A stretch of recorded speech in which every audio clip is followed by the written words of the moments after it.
for meditation.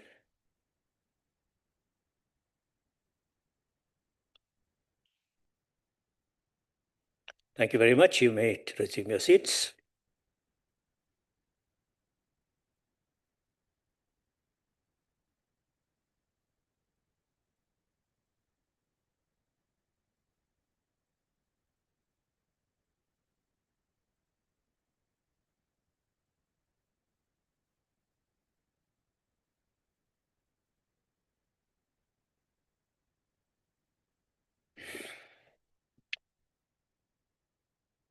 Honorable delegates, I greet you all on this afternoon and thank you for attending this session. Normally when we have budget presentations in the House, we will welcome the ministers that are presenting their budget. So today I would like to welcome the Honorable Chairperson of the NCOP while she presents a budget in this House. Honorable delegates, I would like to remind delegates that rules, in particular sub-rules 21, 22, and 23 of Rule 103 would apply. And I would like to welcome all of you and welcome the MECs who are present in the House and also on the virtual platform. I would also like to welcome SALGA delegates and all honorable members that are present. I've been informed, honorable delegates, that there will be no notices of motions or motions without notice. And we shall now proceed to the order of the day, and that is a policy debate on budget vote 2, Parliament Appropriation Bill B4 of 2026, which is a Section 77 bill. I now have the pleasure to call upon the Honorable Msweni Tsipane, the Chairperson of the National Council of Provinces, to open this debate for 25 minutes.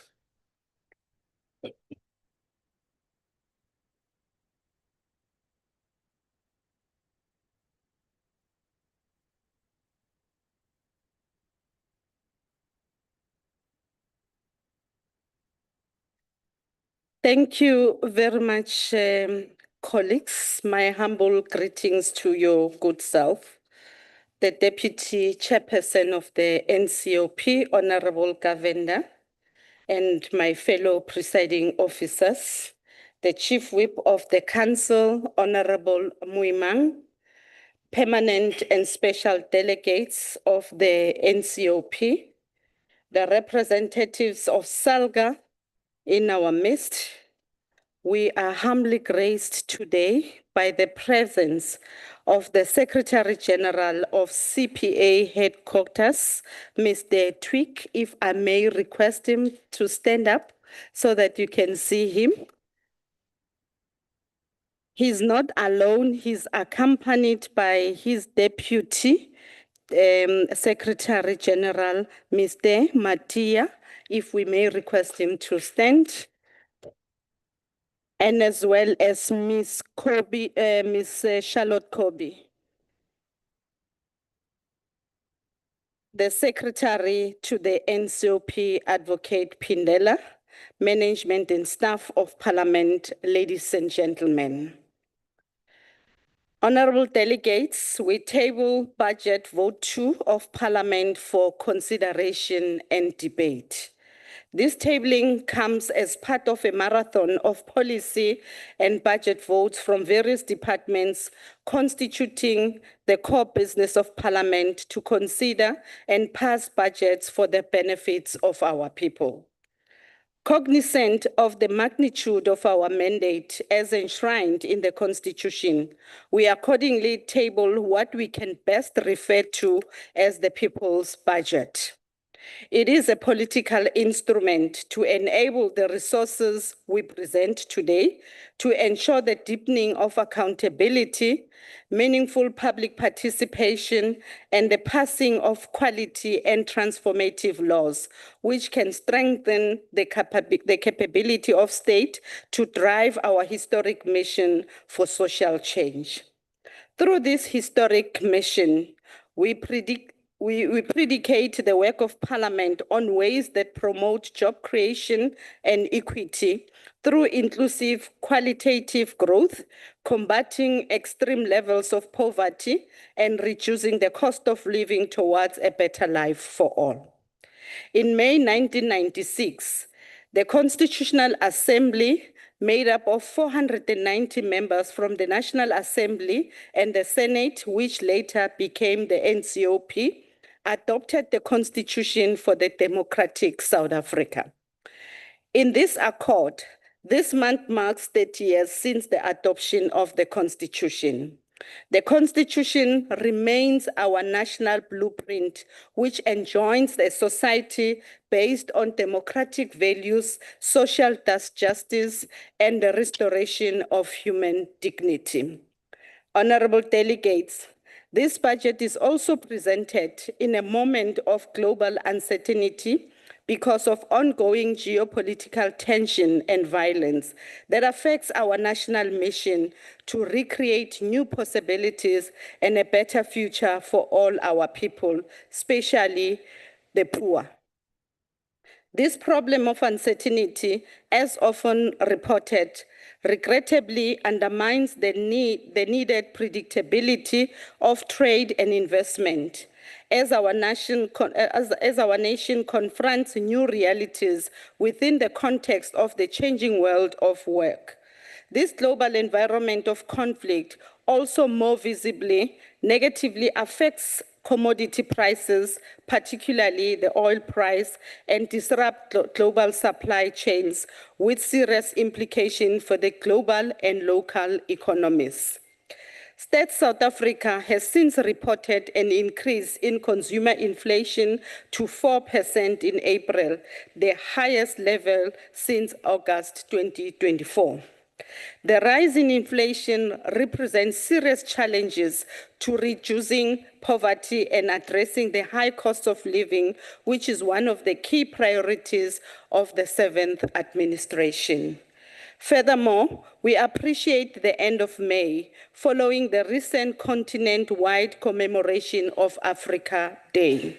In this regard, the meaning of Africa Day was more pressing for our country, understanding current challenges of coexistence as we endeavor to reconnect with the significance and importance of this historic day.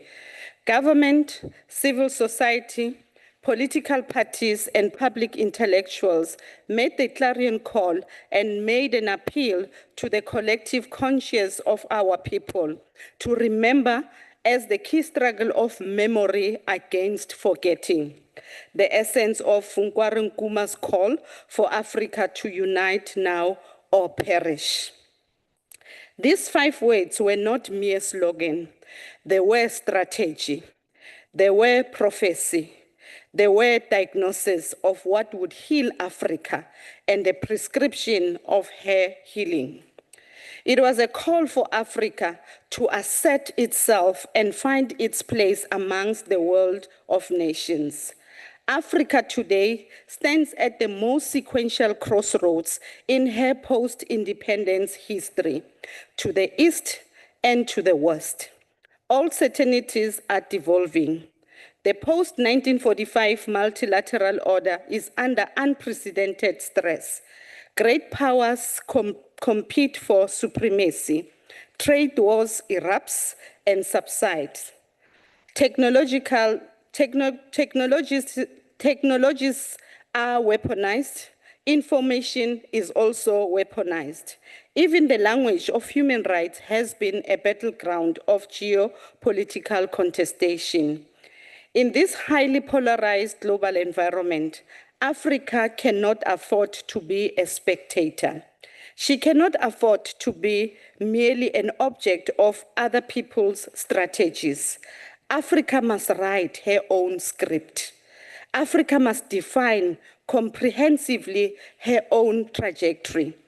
And the starting point for doing so is the recognition of who we are, what we represent, and how best we want to represent our constituencies. For us to attain our mandate, honorable delegates, we must believe in our self-reliance as the beginning of our joint strength. Thus, our shared belief is that Africa cannot split into tiny political and economic units and hope to command its share of the global and redress its historic challenges. Coming to the reflections on the work of the NCOP, honorable delegates. As we reflect on the work of the NCOP, I want to depart by providing a high-level report on the work of this House before reflecting generally on the work of Parliament.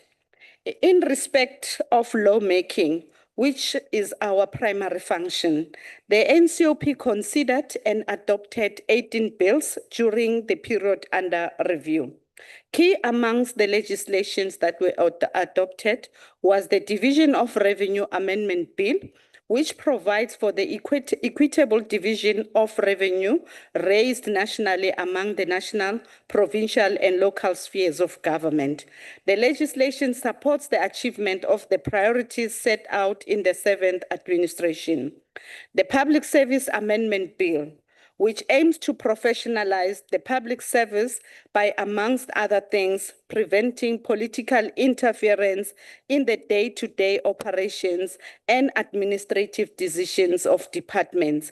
And lastly, the Immigration Amendment Bill, which aligns the Immigration Act with constitutional court rulings, primarily by changing the process for arresting and detaining undocumented migrants and enhancing procedural fairness. We continue to enhance measures to improve the quality of lawmaking and ensure that our laws have the desired impact and that we build the capacity to monitor their implementation. Insofar as oversight and accountability is concerned, honorable delegates, the NCOP has mechanisms in place to fulfill its oversight and accountability mandates. These include the work of committees, questions to the executive, House debates and resolutions, and following up on executive undertakings. 57 committee reports were considered and adopted. They included reports on the 2025 fiscal framework and revenue proposals, the 2023-2024 General Consolidated Report on Local Government Audit Outcomes, the Protocol on Competition to the Agreement Establishing the African Continental Free Trade Area, report on the province's economic and budget performance, and as well as the reports on oversight who were carried out in the provinces. A total of about 1,909 questions, both oral and written, were put to members of the executive in the past financial year, as against the 1,322 in the 2024-25 financial year. Of this, 1,693 were written questions, whilst 216 were oral questions. Of the 1,693 written questions, 1,668 were responded to, whilst 25 were late in terms of Rule 231 of the NCOP, compared to more than 200 in the preceding year. All the 216 oral questions in the reporting periods were responded to. The NCOP held 17 debates, which included the debates on unlocking South Africa's economic potential, on measures to address poverty and hunger, on revitalizing rail and port infrastructure to boost South Africa's economic recovery and employment opportunities, on empowering rural women to bridge the gender gap in food security and land tenure, on recentering social justice and human rights for women and girls, and also on pioneering Africa's inclusive economic growth through the African Continental Free Trade Area. The House considered and adopted 46 resolutions directed at several ministers and state entities on matters relating to agriculture, basic education, public petitions, public infrastructure, social development, water and sanitation, amongst others. However, there are often delays in responses to House resolutions. To prevent this, I want to appeal to the honorable delegates to ensure that the resolutions are clearly defined and have realistic timelines for purposes of compliance or implementation. Lastly, honorable delegates, about 11 executive undertakings were made by various members of cabinet, including the deputy president. 3 of these were responded to by the end of the financial year, and we continue to expand the scope of the undertakings through the implementation of our flagship programs. Coming to public participation, honorable delegate, we want to report that this time around, we went a step further by initiating the First Taking Parliament to the People program in the 7th Parliament. This resulted in the hosting of this program in the city of Matlosana, Northwest, just over 2 weeks ago. The collaborative efforts of permanent and special delegates of this House, not to mention the role played by the technical staff and the insightful reflection by members of the public, as well as targeted commitments by the executive, made this program a great success. I thought you'll clap for yourself, honorable members. During this reporting period, we also processed several petitions from members of the public. Petitions enable the citizens to engage with their elected representatives on any issue that affects them in their daily lives.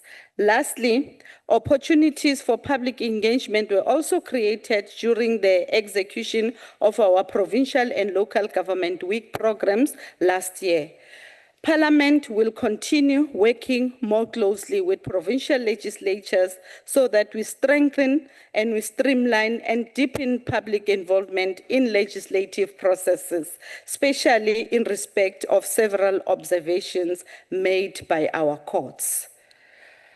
With regards to cooperative government and intergovernmental relations, honorable delegates, cooperative government sits at the center of the work of the NCOP.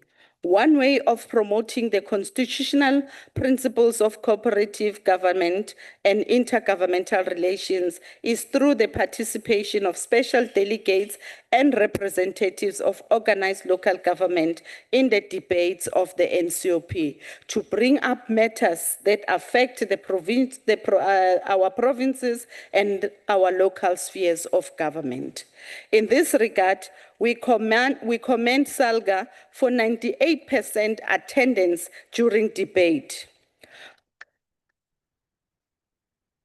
When it comes to actual participation by delegates, honorable delegates, Limpopo led with 113%, which way surpasses the expectations.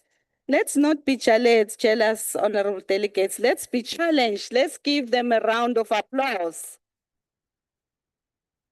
The 2025 Provincial Week program implemented in all our provinces gave us an opportunity to focus on building viable municipalities for enhanced delivery of basic services to communities.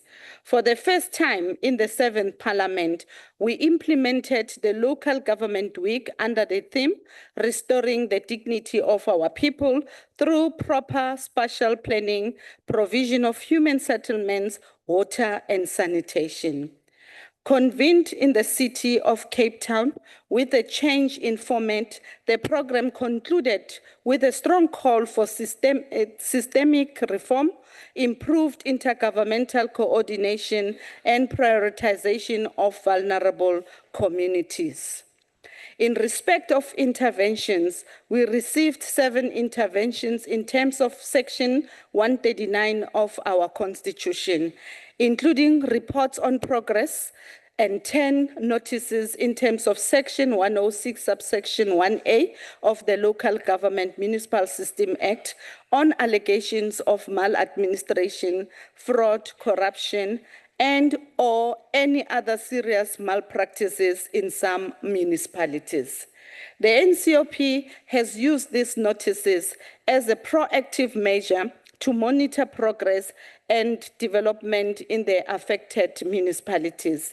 And lastly, but more importantly, the province of Northwest Gauteng, KwaZulu-Natal, Limpopo, and Western Cape submitted the annual municipal performance report for the 2023-2024 financial year in terms of Section 47 of the Local Government Municipal System Act.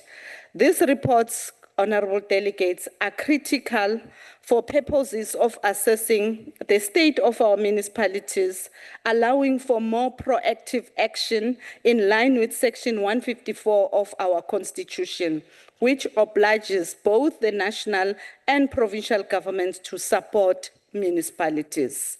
From now on, we expect to receive these reports from all our provinces.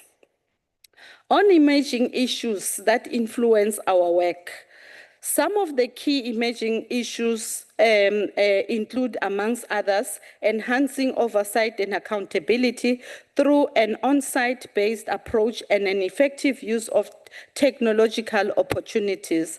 However, parliaments are already challenged to link through implications of artificial intelligence, if not properly conceptualized, regulated, planned, coordinated, can reproduce and become another form of injustice, meaning AI can enforce digital capitalism, hegemony, and negatively impact the environment, notwithstanding the opportunities to empower those previously marginalized from infrastructure deployment.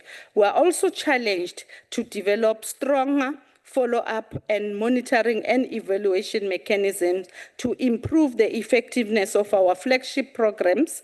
There are also the challenges of the reducing budget for Parliament, its responsiveness under the constrained fiscal and economic environment. Finally, we are also challenged to assess the role and impact of the NCOP ahead of its 30th anniversary in February 2027, aligned with the broader reflection on 30 years of the Constitution currently taking place.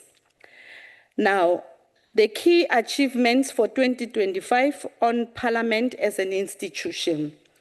As was evidenced by the work I have outlined in respect of the NCOP, the 2025-26 financial year marked a period of institutional consolidation and accelerated implementation of the 7th Parliament. Parliament moved beyond the transitional and establishment-focused environment that characterized the previous reporting cycle. The reporting year focused increasingly on operationalizing strategic reforms, strengthening oversight effectiveness, modernizing parliamentary systems, and embedding a more integrated, responsive, and digitally enabled institutional environment. Emphasis was also placed on aligning parliamentary processes and oversight activities with the priorities of the 7th Parliament, the medium-term development plan, and the broader objectives of the National Development Plan. Overall, the achievement of the annual targets, particularly those relating to executive responsiveness, development of accountability standards, oversight priority plan, public participation improvements, and legislative impact assessments, reflects Parliament's continued transition from foundational institutional reform to a more matured implementation and operational delivery. Whilst fiscal pressures, operational complexities, and implementation dependencies continue to present challenges, the institution demonstrated resilience and adaptability in advancing its strategic priorities. What then are the priorities of this 7th Parliament? Honourable Delegate, the institution continues to pursue its strategic priorities as follows. We want to strengthen our oversight by enhancing mechanisms for monitoring government responsiveness, leveraging data for decision-making, and embedding accountability frameworks to ensure effective executive oversight, enhancing legislative processes and public involvement by expanding and improving opportunities for the public to participate meaningfully in legislative and related processes. We also want to improve public appointment processes by institutionalizing open, transparent, and standardized processes for the appointment and removal of public office bearers. We also want to improve international engagement by strengthening the ratification, domestication, and monitoring of international agreements and commitments. While the annual target on capacitating members to undertake this task was not fully met due to scheduling challenges, corrective measures have since been implemented. On international engagement and parliamentary diplomacy, several activities took place as part of advancing our role in the international relations and parliamentary diplomacy. This includes the consideration of international agreements such as the draft SADC protocol on the regional parliament and the protocol on women and youth in trade under the African continent free trade area. Parliament also hosted the 11th G20 Parliamentary Speakers Forum, the first on African soil during South Africa's G20 presidency. In addition, Parliament hosted the 58th SADC Parliamentary Forum Plenary Assembly, which focused on the impact of climate change on women and youth and the role of Parliament in mitigating and adaptation.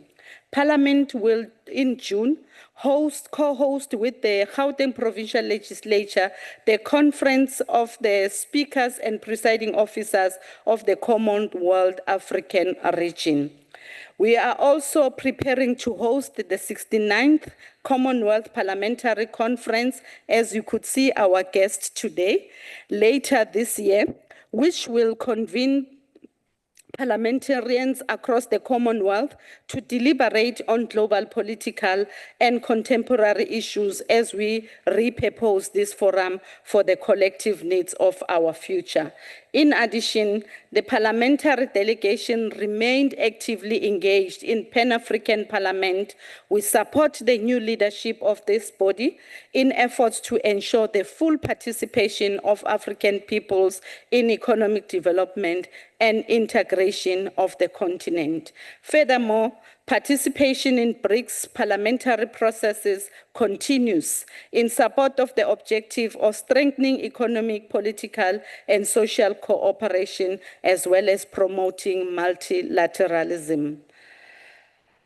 Honourable delegates, the total budget for Parliament for the year 2026-27 financial year amounts to 6,366,094,000 rands.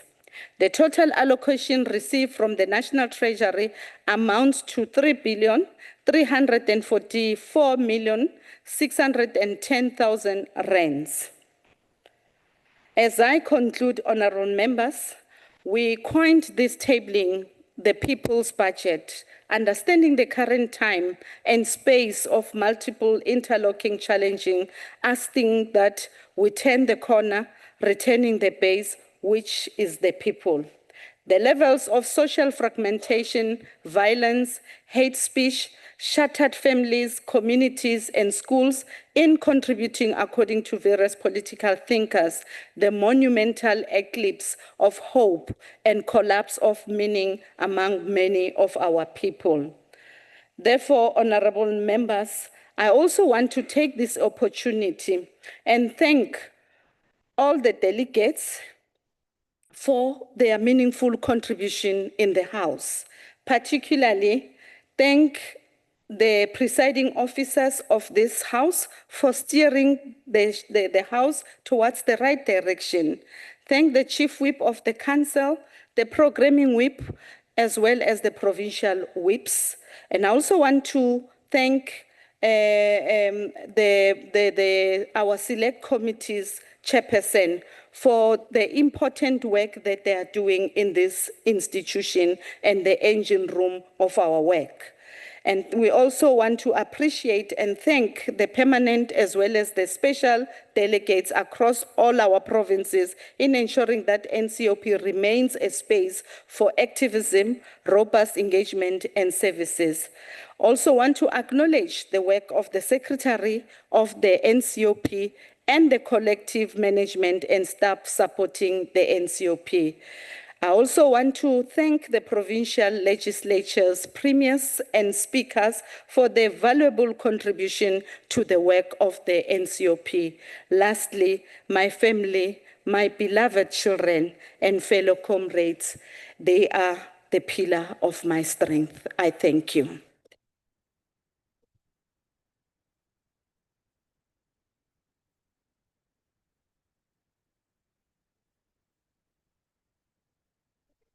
Thank you very much, Honorable Chairperson, for your progressive and well-articulated presentation of your report. We thank you very much for that. And I now have the privilege to call upon the next participant in the debate, and that's the co-chairperson of the Joint Financial Management of Parliament, the Honorable S. Ndlovu, for 15 minutes.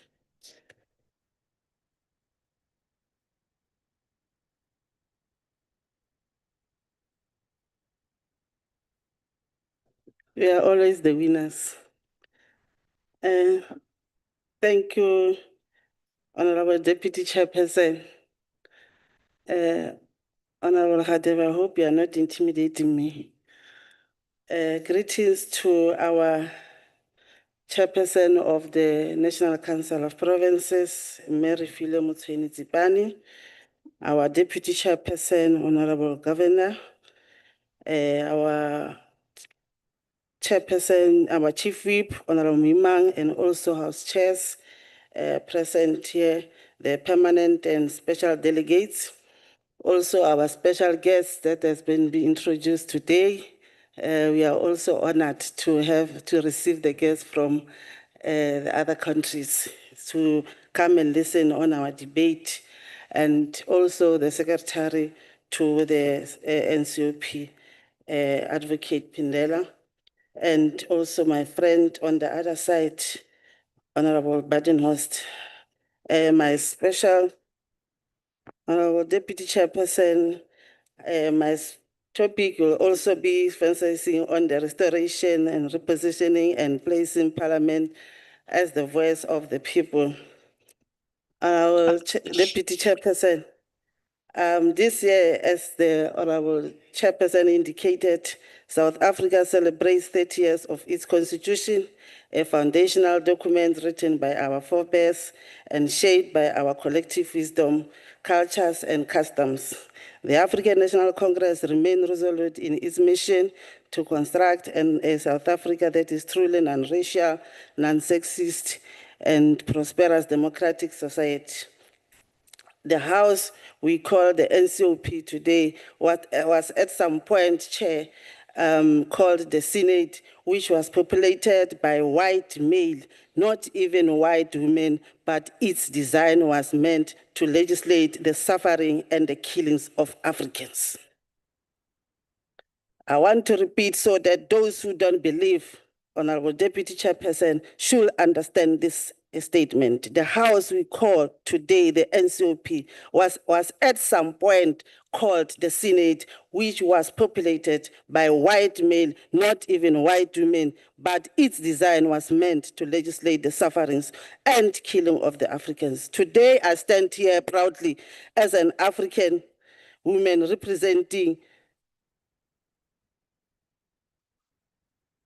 Today, I stand here proudly as an African woman. I know, Honorable Deputy Chairperson, there are those who are not feeling happy about other statements, but unfortunately, we're not going to entertain that now.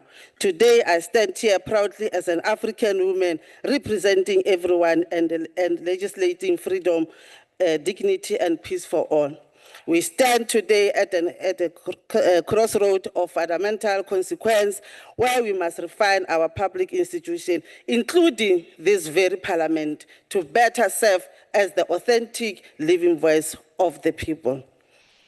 This budget debate, Chair, is our commitment to restoring the dignity of our citizens and ensuring that this parliament is not a distant monument, but a responsive heart of our democracy. Chair, as I touch on the restoration project and how it can help us on the disruption and architect of apartheid era, this project of restoring in South Africa goes far beyond a physical struggle of reconstruction and development. It is a transformation of a politics of memory. Yes, social, psychological, and spiritual memory of identity and belongings. For too long, Chair, our public space reflects an apartheid architecture designed for separation and marginalization. We are moving beyond the old victualling station mentality to build a parliament that architecturally synthesizes our diverse history and the rich cultural heritage of our nation. By undertaking this initiative, we are unraveling revealing the web of history to ensure our institution represent the aspiration of every African by disrupting a blueprint of oppression to build an inclusive future for generations to come. Chair, as I talk on the rules and restore public confidence, the repositioning Parliament as the voice of the people, we must maintain the highest standard of institutional integrity. The seventh edition of the Joint Rule of Parliament, as I'm co-chairing it, provides the essential framework for this. These rules, Chair, must be enforced, not to suppress debate, but to preserve the dignity and good name of our Parliament. The rule of Parliament under Rule 20 of the Joint Rules of Parliament, our presiding officers are mandated to maintain order and proper decorum. I think this one, honorable members, but especially Badenhorst, must listen to this. While Rule 33 also guarantees freedom of speech, this right is always subject to the rules and orders of this House. We must never tolerate gross disorderly conduct, such as creating serious disruption on repeatedly undermining the authority of the chairs in terms of Rule 40. We say this as a reminder to presiding officers to always exercise their authority fully and remove any member who disregard this standard, Rule 42 in particular, to ensure the work of the people continues. Our goal is a culture of consequences management and ethical behavior that restores the public's faith in our democratic institution. Chair, as I also talk on the aligned parliamentary programming with the improved constituency work, parliamentary programming must be arm and leg of our people's needs. We seek to strengthen the links between all levels of government and the citizenry, moving away from a top-down approach. Our joint committee system is an engine room for this work, empowered by Rule 80, Honorable Chairperson, to determine its own work arrangement and even meet at venues beyond the sitting of Parliament to be closer to the community we serve. We aim to also use both the district development model and the taking Parliament to the people, as alluded by our Honorable Chairperson program, to ensure that our legislative work is deeply integrated into a specific needs of far-flung communities. Chair, we are living in an era of advancing digital technology and fourth industrial revolution, which is not only changing society, economies, forms of organizations, and ways of thinking, but also spaces of interacting.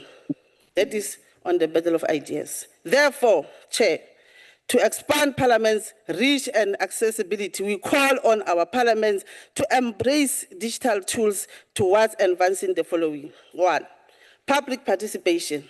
In accordance with Rule 12 of the joint statement, we invite the public to provide written comments to give oral evidence under oath of affirmation. That is also in line with Rule 80. Chair. Technology and streaming, we are committed to transparency, which is also in line with Rule 30 and Rule 89 mandate that virtual and hybrid sitting be live streamed whenever possible, ensuring that the rural and working class women can witness and the democratic process from their own homes. The AI and digital tools. While we embrace modernization, we warn against the abdication of women judgment and unethical manipulation of data. We encourage the use of AI to improve accountability, but as seen in the recent hallucinations in policy documents, including some ministers using AI to write policies. I hope that one day they know who are they. As ANC leaders, we must ensure our national AI policy is driven by human expertise and rigorous evidence, not AI-generated shortcuts. Social media, we will use the platform for feedback and connections, maintained with a revolutionary discipline rather than individual self-promotion. The ANC, in principle and practices, encourage robustness through the battle of ideas, Chair. Although such robustness must always be balanced with civility and fidelity to our statutory laws. One of ANC principles also acknowledges a struggle within a struggle to dismantle patriarchy and sexism. While we value robust debate in the battle of ideas, Rule 52, Chair, and Rule 53 prohibit the use of offensive, abusive, or insulting language and the imputation of improper motivates to fellow members. Our democracy is people-centered and people-driven, placing the interests and well-being of the people first. Resistance to this transformation agenda must always be crushed by the combined forces of the people and the democratic state.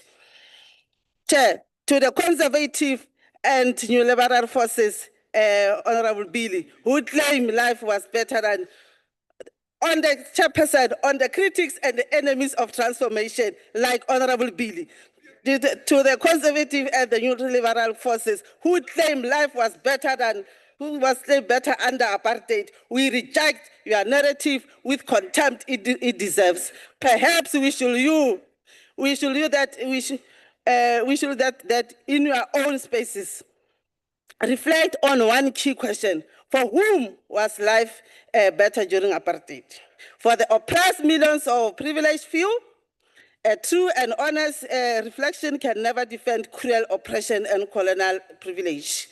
To this date, the ANC-led struggle continued to work to tirelessly expand services to the millions who were excluded by the oppressive apartheid regime. While critics sit on their ivory towers, labeling our democracy as failure or compromise, they ignore the transformative impact of the NCOP's radical initiative of taking parliament to the people, which is globally recognized as best practice of giving a voice of historically to the voiceless and historically disadvantaged communities. Indeed, we are bringing government to the people. Chair. As I conclude, Chair, I therefore reiterate the ANC solemnly pledged in its 2024 election manifesto to speed up transformation and improves lives of our people. We will not allow the gains of our democracy to be aborted. To do this, we must continue to defend our freedom and democracy at all costs and abstain from falling into the waves of populism, fear-mongering, and rage-baiting. Chair, hence we call on all fellow South Africans to join us as we defend our freedom and hard-earned democracy, even within these very walls. For parliaments, we remain true and yielding voice of the people. In many initiatives we undertook, we must ensure that we as parliamentarians in this house are not just debating in vacuum and include community voices like those in Dr. Kenneth Kaunda district reach us directly and drive our oversight and legislative agenda. Contrary to the cynical narrative of our detractors, such as programs prove that there is no parliament without the people's voice. As we use this direct engagement to hold the executive accountable Honorable Ndlovu, and turn our constitutional... can you please take your seat? On what rule are you rising, Honorable Billy? On a point of order, Chair. On Rule 51. 51. Yes, Chair. Okay, go ahead. Chairperson, I want to check if there is any relevancy in what the member is speaking about, because the debate here is on Parliament and its budget. But perhaps for your indulgence, Chair, I'm failing to follow and understand the relevancy. Okay, thank you. Your point of order is noted. Honorable Ndlovu, you may continue. Thank you. I think that is one of the transformations that we must utilize, especially in this House. It shows that indeed there is something wrong with that. Chairperson, I think it is on this basis that the ANC support the parliamentary budget as critical to the building and restoration of parliament and critical to the transformation ideals of our constitutional democracy. As I conclude, and thank you very much, Chairperson. Thank you very much, Honorable Ndlovu. We now move on to the next participant in this debate, and that's the hardworking Chief Whip of the NCOP, Honorable Moimang.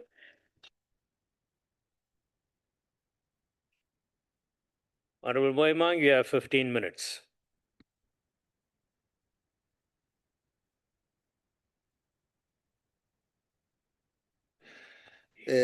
Greetings to yourself, Deputy Chairperson, the presiding officers, honorable members of this August House, both permanent and special delegates, the special representative of Salga, the guests as introduced, honorable members and ladies and gentlemen, Dumelang. Chairperson, right at the beginning, allow me to outline that the ANC support this budget vote of Parliament. We support it because of the increases that the sterling work done by the committee has registered in terms of the committees, in terms of oversight committees, from 3 million to 3.5. I think that has to be appreciated. But also let us also appreciate the increase done to the consolidated fund. But more than that, the increase registered in the budget for the local government week, for taking parliament to the people. Of course, the committee would have done better on the provincial week because it's a decrease by -7%. We hope that in future that will be corrected. But there is a commitment from the committee and the leadership of the institution to look much more better in terms of the work that has to be done in terms of Parliament. Chair, the second point is to express my profound appreciation to the leadership displayed by both the whips, provincial whips and party whips, who continue to play an instrumental role in the political management work of the council, and also the provincial, the programming whip. Secondly, also this is important, Chair, because the work that is done by the members of this House demands a huge sacrifice.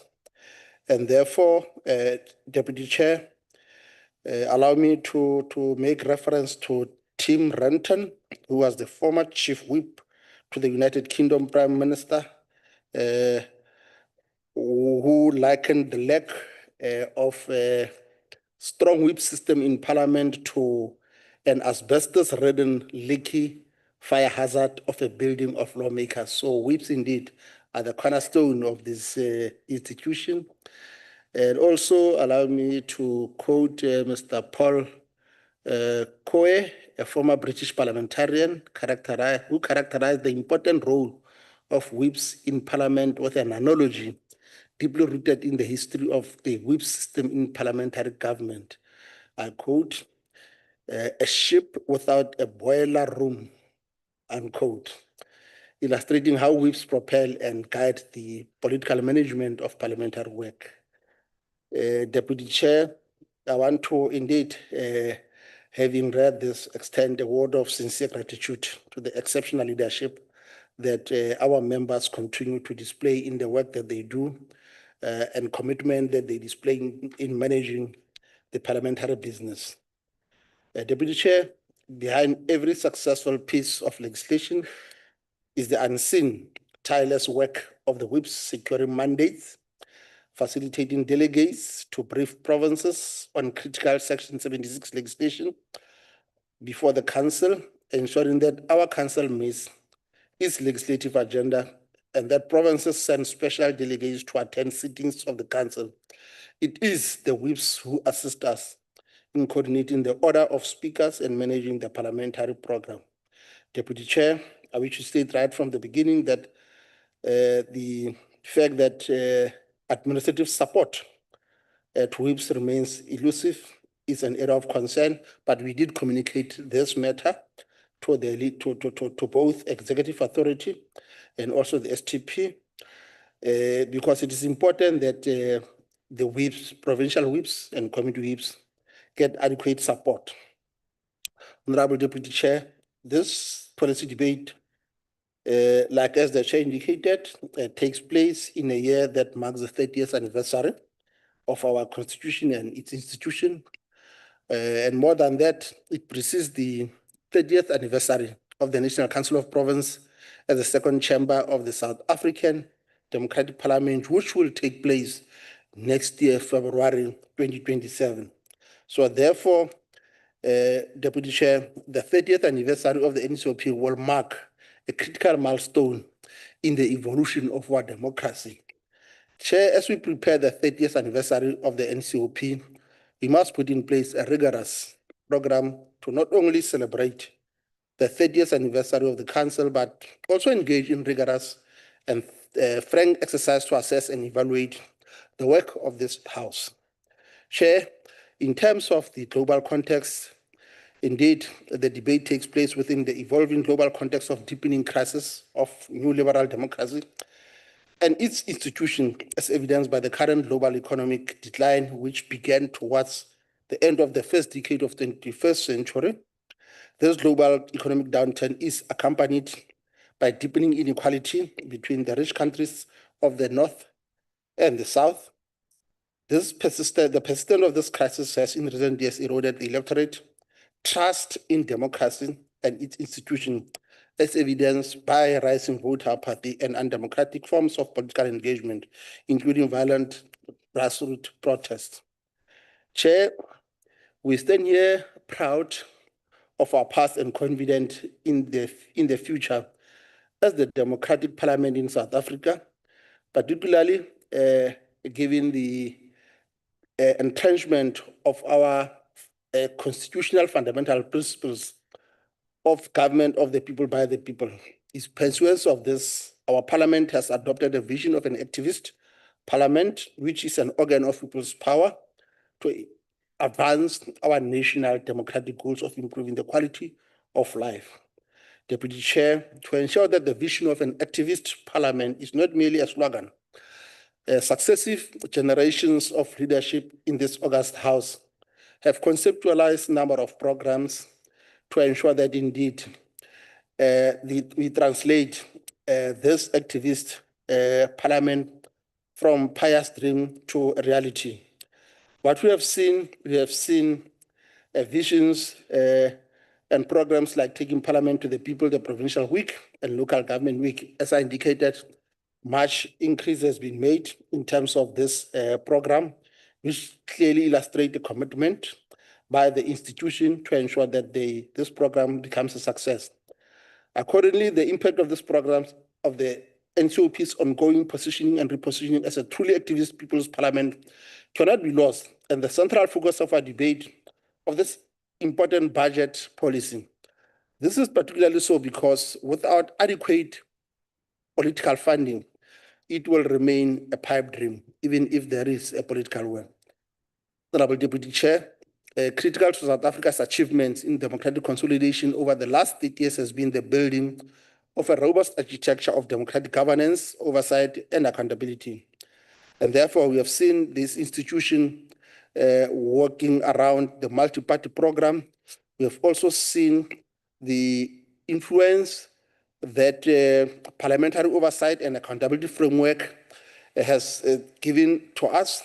But more than that, the fact that the robust and parliamentary oversight in this instance is different from what used to happen, where oversight was the only domain of the opposition. In this instance, as this House, we have ensured that all members of this House hold the executive accountable. We also have a rules committee that continues to give us guidance in terms of rules making. But more than that, Chair, as we stand here today, we look back with pride on our hybrid party system, which integrates the voice of all political parties in setting the NCOP's political agenda and managing its business. A defining political feature for our party system is a decision-making culture rooted in consensus rather than majoritarianism. Deputy Chair, we owe this to the maturity of all the political parties represented in this House, especially as led by the African National Congress. Unlike many parliaments around the world, it is important that we know that there is consensus in the work that we do. More than that, Deputy Chair, it is also important to appreciate the good work that is done by a Parliamentary Budget Office because of the work that it continues to do in giving advice to Parliament on budget and money bills, equipping parliamentary committees with the technical expertise to conduct rigorous oversight of public finances and to hold the executive to account. Of course, the leadership crisis in this PBO has to be addressed, and as the African National Congress, we want to impress upon the leadership to resolve the leadership challenges around the PBO.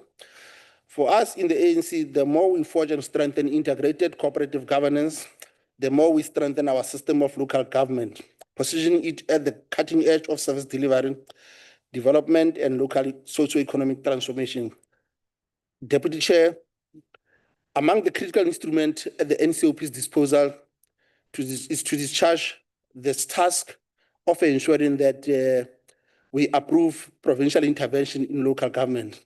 But of course, it is a concern, and we want to impress upon all of us to ensure that in managing the intervention, we need to ensure that the outcome is far much better in terms of the intervention that we make. And it will be important to ensure that as we relook at the Section 19 intervention, there has to be a commitment that the outcome must be different from the time when the intervention is made. Honorable Deputy Chair, while there is consensus in the political and public policy discourse about administrative, ethical, and technical challenges that face local government, the two interrelated fundamental questions of challenges around leadership and oversight on one hand, and also the configuration and management of the interface between the political office bearers and the administration has to improve. More so, the Parliament of South Africa continues to advance its provision of quality legal support, policy research, strategic and capacity support to parliamentary committees and honorable members, including capacity development, training, and empowerment of members of parliament. Deputy Chair, the efficacy and effectiveness and impact of the support and how it is maximized to improve the quality of permanent delegates' work should be the subject of ongoing structured strategic review and reflection by honorable members. Honorable Deputy Chair, the NCOP has designed and implemented an integrated public participation model in the national legislative process in line with the constitutional imperatives. And we have, in the past, reflected on the work that the Concord has done in terms of its pronouncement on the limitations that our public participation process find. We will also remember the issues, the judgment of Lamosa, which is quite informative in terms of what to expect from public participation process. And I quote, "The Constitution's vision of democracy includes representative and participatory elements." In August, the court said that the ability to participate in the electoral process through voting is a badge of dignity and personhood. Similarly, when people, particularly the disempowered, participate in making laws that affect them, as is their constitutional entitlement, it enhances their dignity, unquote. Deputy Chair, before Parliament enacts legislation, it must take reasonable steps to facilitate public participation. The importance of public participation in South Africa cannot be understated. Affected people must be allowed to participate meaningfully in the legislative process. Public participation acts as a safeguard to prevent the interests of the marginalized being ignored or misrepresented. Contrary to what some believe, at the core of the series of constitutional judgment is not just the technical administrative issues of keeping registers and record numbers of people who attended, but also substantive and fundamental political questions. And on that note, Honorable Deputy Chair, like as I said, the ANC support this budget of Parliament. Thank you, Deputy. Thank you very much, Honorable Chief Whip Moimang. We now move to the next participant in this debate, and that's the Honorable Badenost, who has 7 minutes.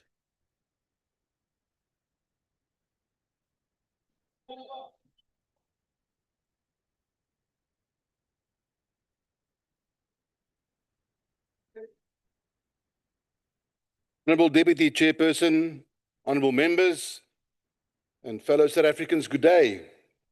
Parliament is not merely another department on the estimates of national expenditure. Parliament is the constitutional firewall between the people of South Africa and the abuse of state power. The stated purpose of this vote is clear: to provide support services required for Parliament to fulfill its constitutional functions, assist political parties represented in Parliament, and provide members with the facilities required to do their work. And what are those constitutional functions, honourable members? To pass legislation, to scrutinise executive action, and to hold those in power accountable, and, most importantly, to represent the people. But today we must ask some uncomfortable questions. Who holds Parliament accountable when Parliament itself begins to fail in those duties? Because the greatest threat to Parliament is not always outside the institution. Sometimes it sits comfortably within the institution. Institutions rarely collapse overnight. They decay through tolerated compromises, silence, and gradual erosion of standards. The Constitution envisioned Parliament as the defender of transparency and accountability. Yet increasingly, South Africans are watching an institution that appears more interested in protecting politically connected officials than protecting public trust. The clearest example is the ongoing controversy surrounding the Secretary to Parliament. South Africans have now become painfully aware of allegations surrounding the recruitment process, the remuneration package, salary adjustments, and governance failures linked to the Secretary to Parliament position. And instead of confronting these matters openly, honestly, and transparently, what have we seen? A coordinated attempt by ANC and MK cadres within the Joint Standing Committee on Financial Management of Parliament to sweep the matter under the carpet.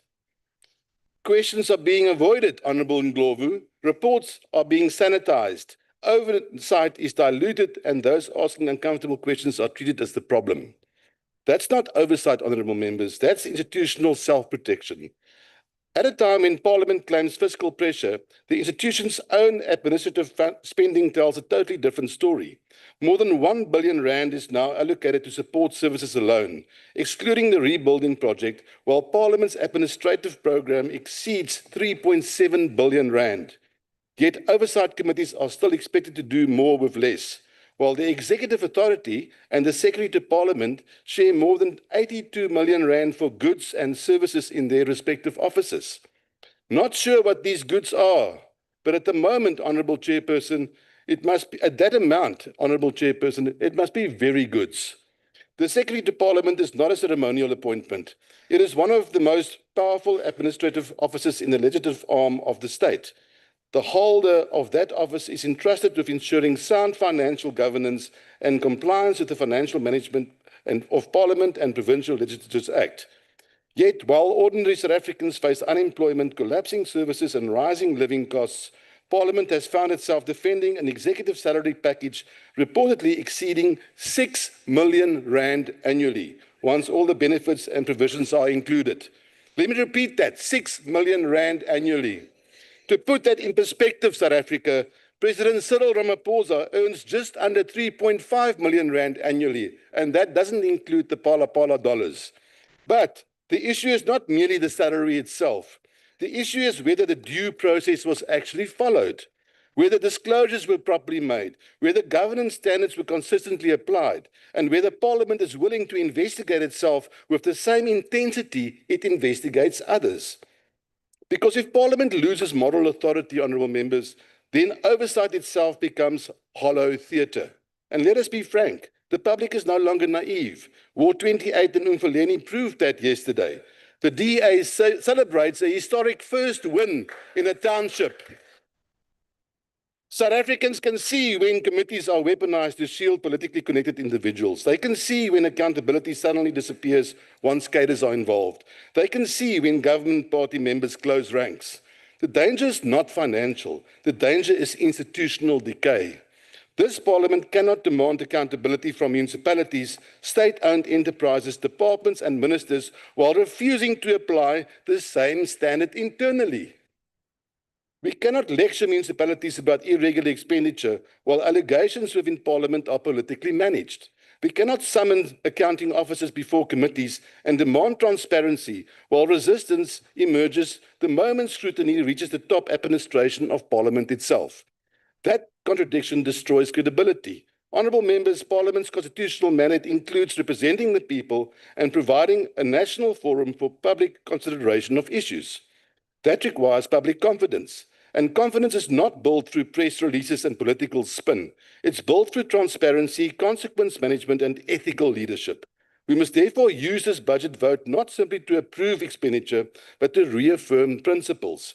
Parliament must become smaller in bureaucracy and bigger in integrity. Political parties represented here must also reflect honestly on whether Parliament is serving citizens or serving insiders. Because every time legitimate oversight is blocked, every time difficult questions are avoided, and every time cadres protect cadres, Parliament drifts further away from the people it was created to serve. The Democratic Alliance will continue asking those uncomfortable questions. I can assure you of that. We will not stop. Not because it's politically convenient, not because accountability cannot be selective, but purely because accountability should be and cannot be selective. If Parliament cannot clean its own house, it loses the moral standing to demand accountability from the rest of the state. If that happens, then the very institution designed to protect constitutional democracy becomes complicit in weakening it. I thank you.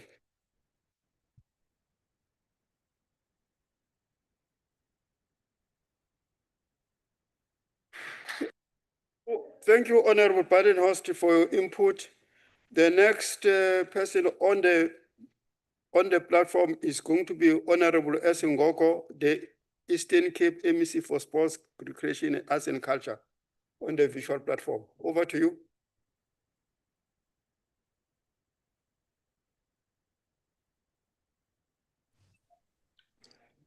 Thank you. All right, over to MEC. Thank you so much, Honorable Chairperson. I'm not sure if whether am I audible, if I can test that. Yes, you are audible, but if you can show your face for a second or two, you'll be fine.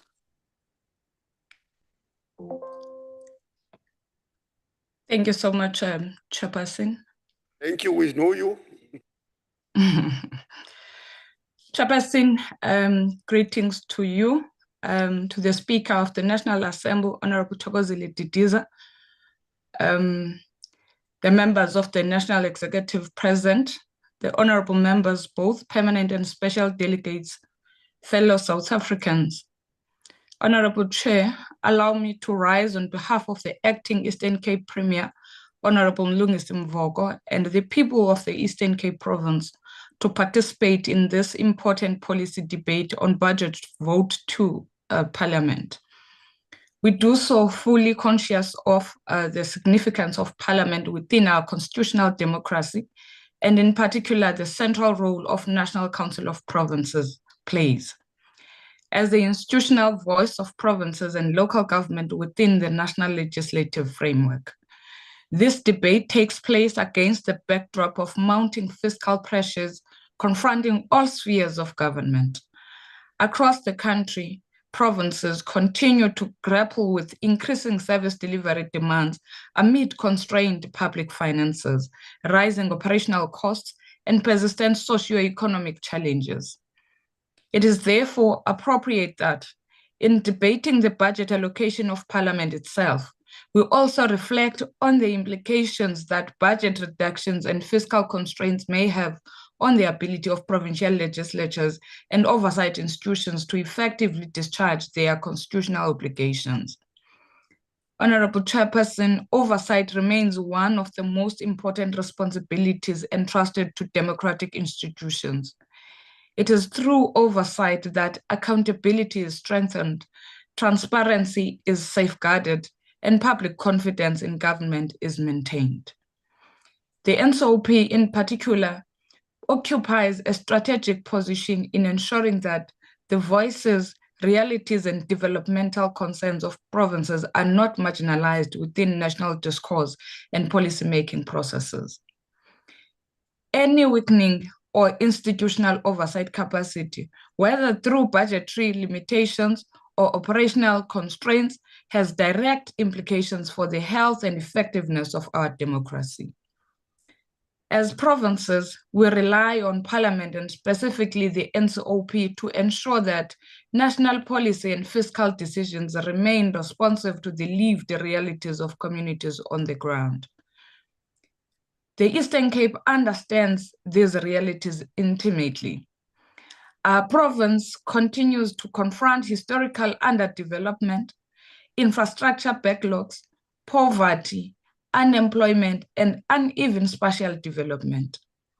At the same time, our people expect a capable developmental state that remains present, responsive, and accountable. This requires not only capable provincial administrations, but also strong legislative institutions in both provincial and national levels. Chairperson, the fiscal pressures facing government are real and cannot be ignored.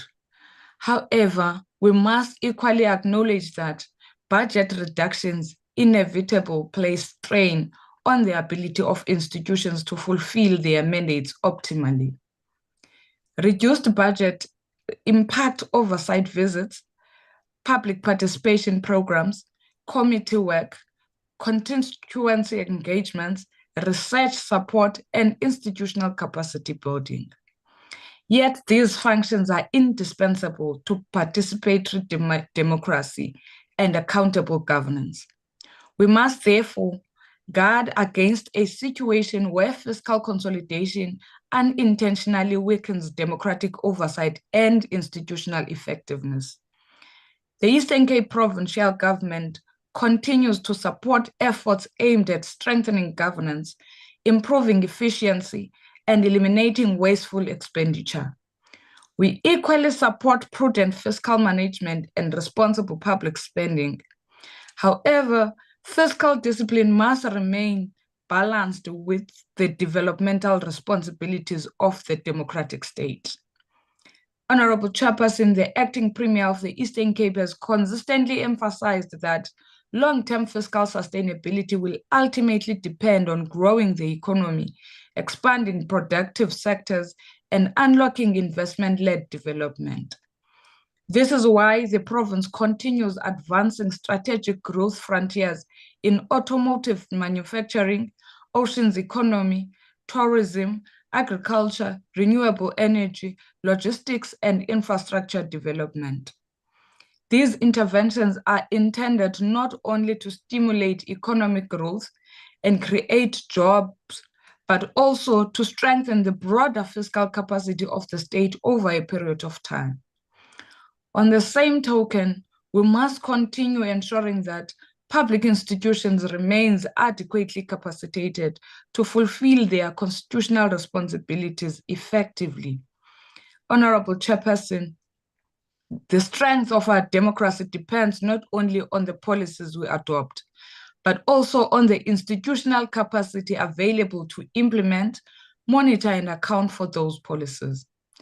As the Eastern Cape Province, we therefore reaffirm our support for a parliament that is accessible, effective, people-centered, and capable of exercising robust oversight in the interest of all South Africans, as it does. We further reaffirm our commitment to cooperative governance and constructive intergovernmental engagement in pursuit of inclusive development and social progress. I thank you so much, Honorable Chairperson and the delegates. Okay, thank you, Honorable MEC, for your input, giving us what is happening in the province of the Legends. The next speaker on the podium on the House is going to be Honorable Harik.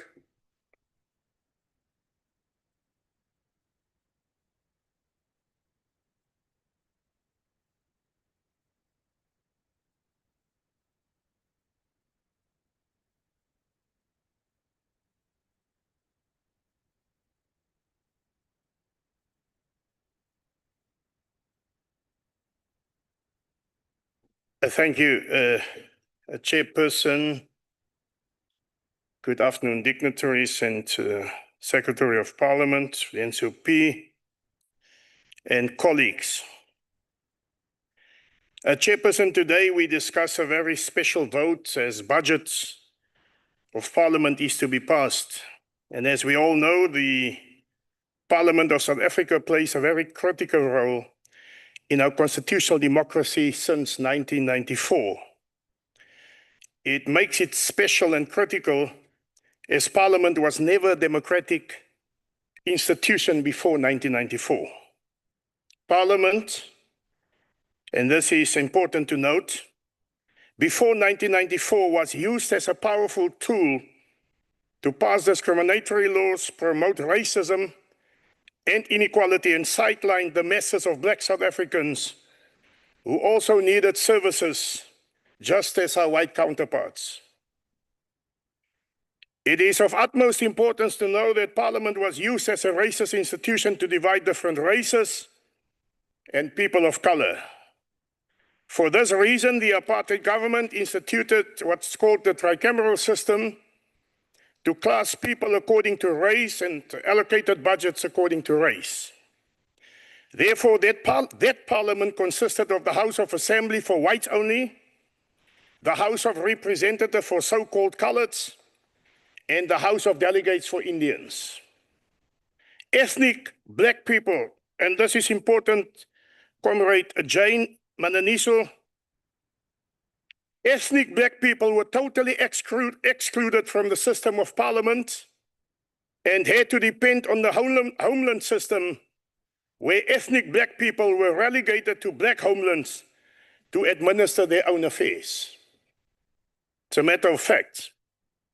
So if a white person tells you he's got nothing to do with apartheid, he doesn't know the history of apartheid, our history tells us that they benefited from a crooked system that benefited whites only.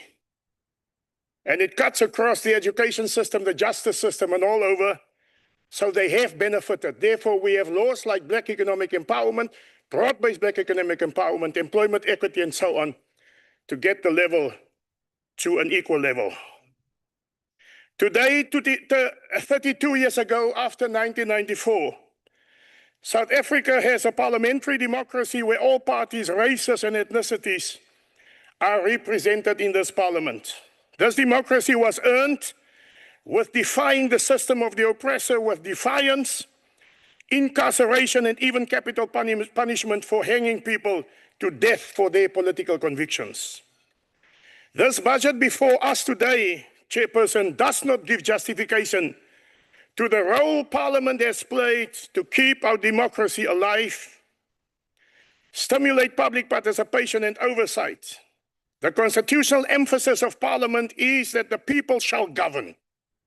It is where the voices of the people should be heard through their public representatives. Chairperson, it is, however, very painful and agonizing to witness on a daily basis how this Parliament and its committees are regressing and drifting away from its initial mandate to hold the executive to account. This is clearly evident in the manner how some committee meetings are being conducted. Instead of equal and democratic debate on behalf of the people of our land, committee meetings have become the battleground where the political elite is being protected at all costs. Some committee chairpersons are openly siding with corrupt practices, using committee meetings to protect their political cronies, and go all out to treat the opposition as enemies. Opposition party members are sidelined, ejected from meetings, and humiliated by some of these staunch protectors of the corrupt political elite. Such is the case in the Joint Standing Committee on Defense, where bizarre rulings are being made and none of these chairpersons come to the defense of truth, justice, and democracy. Such chairpersons cannot be trusted with power and authority. They are simply a disgrace for South Africa and their people. The EFF is vindicated by the recent ruling in the Pala matter where the ANC abused the majority to protect President Cyril Ramaphosa not to account in this matter. The role, Chairperson of Parliament, should have been to exercise oversight and institute action when wrongdoing is found. The arrogance of the ANC has now led to the impeachment of the president. This was a moment where the resources of Parliament have been wasted and abused. Parliament have been wasted. Parliament cannot circumvent or abdicate their responsibility in order to achieve a certain outcome in favor of certain individuals. This is simply corrupt and criminal. Chairperson, the EFF notes with grave concern how the budget of 2026 and 2027 has been cut with hundreds of millions of rands. And this will inevitably have an effect on parliamentary services within the institution. The current staff members are already running around to meet deadlines and administrative functions due to a shortage of qualified and competent staff members to perform those functions. These austerity measures and decrease in budgets make it extremely difficult to enable ministers to do their oversight visits. And this is a recipe for disaster as ministers are not enabled to visit communities who suffer severely because of a lack of services. As for the National Council of Provinces, it is becoming increasingly difficult to reach out to different provinces due to austerity measures, and it's got nothing to do with the officials. It's got to do with political decision-making. The Constitution mandates the NCOP to service all provinces. And we are on the wrong side of the Constitution when we neglect provinces in taking Parliament to the people. Very many communities want to speak to their Parliament about the issues of government affecting their daily lives. We have recently seen in the outreach to the Northwest Province how members of communities vented their anger at poor governance, poverty, unemployment, corruption, and violence in their province. Today, the EFF warns this institution of dark days ahead if the voices of the people are consistently being ignored. The EFF regards the appointment of commissions of inquiries as an utmost waste of time and resources when the outcome or recommendations of such committees are swept under the carpet, and when only the president may decide, as and when the public may have access to such information. It seems we have one word in common, Honorable Badenhorst, and that is swept under the carpet. But it doesn't mean we are on one page. The relevant committees of Parliament bestowed with such authority must hold the executive to account in order to avoid long, procrastinated and laborious processes. But seemingly it does not happen as members of those parties continue to protect the corrupt, the dishonest and the criminals. The Constitutional Court of the Republic of South Africa has consistently ruled that public participation is, in inverted commas, I quote, a thread woven into the fabric of democracy and cannot be ignored. The public has the right to make meaningful contributions towards lawmaking processes. Parliament must enable and promote such practices. The EFF says that this budget falls short of doing so and subsequently deprive the general public of their right to participate in those processes. It is worth noting, colleagues and chairperson, that not all communities and households have access to the internet and libraries. Further to this, the apartheid government has deprived our people from access to education. And this is exactly why those type of communities should be prioritized in terms of public participation. The country is in a current state of confusion regarding the impeachment of the president.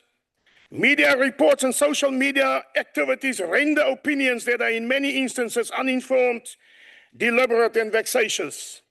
It is sending a wrong message to political investors and negatively influence the markets. The very basic and simple thing to do was to follow the processes of the Constitution. And the Constitution mandates oversight over the executive by Parliament. Even those processes have been abused to the embarrassment of our country. No oversight, and it's part of the role of the NCOP, of Parliament makes, no oversight of Parliament makes us a lawless and undemocratic country fighting those who stand for justice. Innocent citizens will eventually pay the price for this political miscalculation and abuse of the majority votes. The EFF calls for the prosecution of those who led the process in Parliament and undermined the laws to protect the corrupt. As the EFF, we shall go all out to the end to hold the executive accountable and demand justice. This is to protect our Constitution and our country's parliamentary democracy. Those in charge of the administration of Parliament must assist each and every process in a democratic, informed and transparent manner to secure justice for all. This budget is undermining all the constitutional imperatives under Chapter 4 in terms of holding the executive branch to account, ensure government by the people, and represent provincial interest. Therefore, Chairperson, lastly, the EFF rejects this budget and call on the executive to bring forth a budget that will enable Parliament, committees and officials to do justice to the people of South Africa. I thank you. I thank Comrade Billy that have listened attentively today. And by the way, Chairperson, he is from the DA. Thank you. Thank you.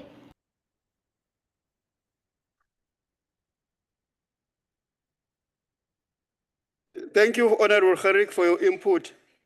The next member on the podium is going to be Honorable Mhlongo for the next from the KZN.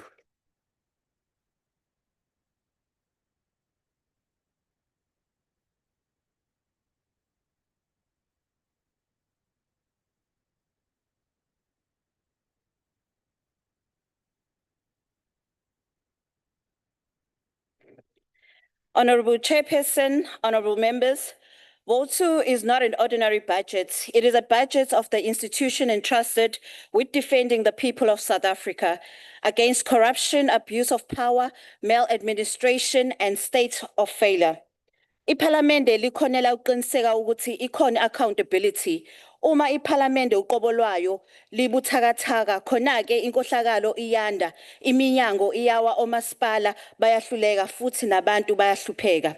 The 2026 estimate of national expenditure allocates over 3.34 billion to Parliament for 2026-27 financial year, increasing from approximately 3.2 billion in 2024-25 of this amount.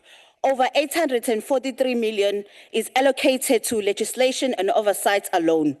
The people of South Africa therefore have the right to ask, what measurable improvement has the Parliament delivered in exchange for these billions? Because South Africans remain trapped in governance crisis. Izinga lokusebenza lingaphezu kuka 41%, izinga longasebenzi lingaphezu kuka 41%, omasipala bayaqhubeka nokuwa ngokwezimali, imiphakathi ezweni lonke iyabhikisha ngenxa yokushoda kwamanzi, ukuvuka kwendle, imigwaqo ohlokayo, ukucisha kogesi, inani lezindlu ezingakhiwe, ubugebengu kanye nezinhlelo zezempilo ezingasebenzi. At the center of all these failures is one issue: lack of accountability. And the Parliament must accept responsibility for failing this sufficiently enforce accountability across states. The Constitution mandates Parliament to scrutinize and oversee executive action. Yet too often, committees simply receive presentations while departments repeatedly miss targets, accumulate irregular expenditures, and fail communities without consequences. The National Development Plan commits South Africa to reducing poverty, unemployment, and inequality, strengthening governance, and building a capable state. But none of these goals can be achieved if Parliament remains weak in oversight. Oversight cannot be reduced to meetings, reports, and recommendations that are never enforced. Abantu baseningizimu Afrika badinga iParliament elilandela lezi nqubo nje kuphela. Badinga iParliament elisebenzayo. Balindele iParliament ukusetshenziswa kwezinhlelo, iParliament elilandelela ukusetshenziswa kahle kwezimali, iParliament eliveza inkohlakalo, iParliament eliphoqelela ukuqondiswa kwezigwegwe. Honorable members, one of the clear examples of failure under Vote 2 is the building of the Parliament itself. The fire occurred in January 2022. Yes, it's 2026. South Africans are still hearing about the revised timelines, escalating costs, procurement concerns, and project delays. The rebuilding project is estimated at approximately 4.6 billion. iParliamente lingafuna kanjani izibophezelo komasipala neminyango kuyilona ehlulekayo. iParliament uqobo lalo alikwazi uqedelela iprojects yalo kuvuselela ngesikhathi esifanele. The rebuilding process reflects the same governance failures seen across government: weak project planning, ineffective oversight, shifting deadlines, poor contract management, and weak expenditure controls. Abakhokhi bentela bayaqhubeka nokuthwala imithwalo enzima wezimali okubambezeleka nokungasebenzi kahle. Even more concerning are repeated concerns relating to irregular expenditure, fruitless and wasteful expenditure, fraudulent account payments, and weakness in financial controls linked to the rebuilding process. The clean audit alone is not enough. South Africans are not interested in the technical compliance, while governance outcomes still continue to decline. The real question is whether public money is producing accountability and improving people's lives. Honorable Chairperson, every member of Parliament, every political party, and every parliamentary employee has a constitutional duty to the people of South Africa. This institution is funded by taxpayers who expect action against corruption and service delivery failures. The MK party therefore believes Vote 2 must strengthen to build the Honorable delegates, please don't drown the speaker. You can heckle, but please don't drown the speaker. Honorable Pinar, please stop your gestures, please, please. We know that you are a member of Orlando Pirates. Don't raise that. Sure.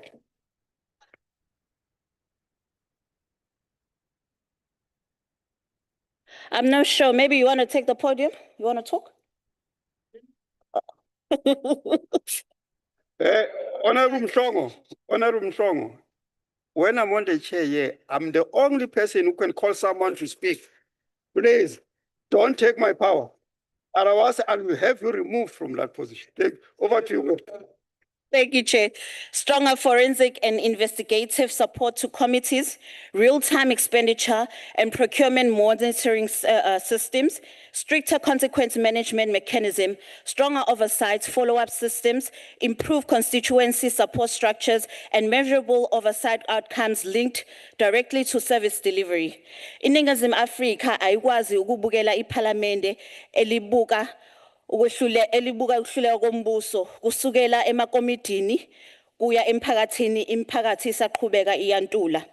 The people deserve more and the people deserve better without fear or favor. Therefore, MK Party rejects. And that with that being said, with taking Parliament to the people in the Northwest, we had a conversation with one of the communities. They said they only attended the program because there was food. And that was not good. Siyabonga.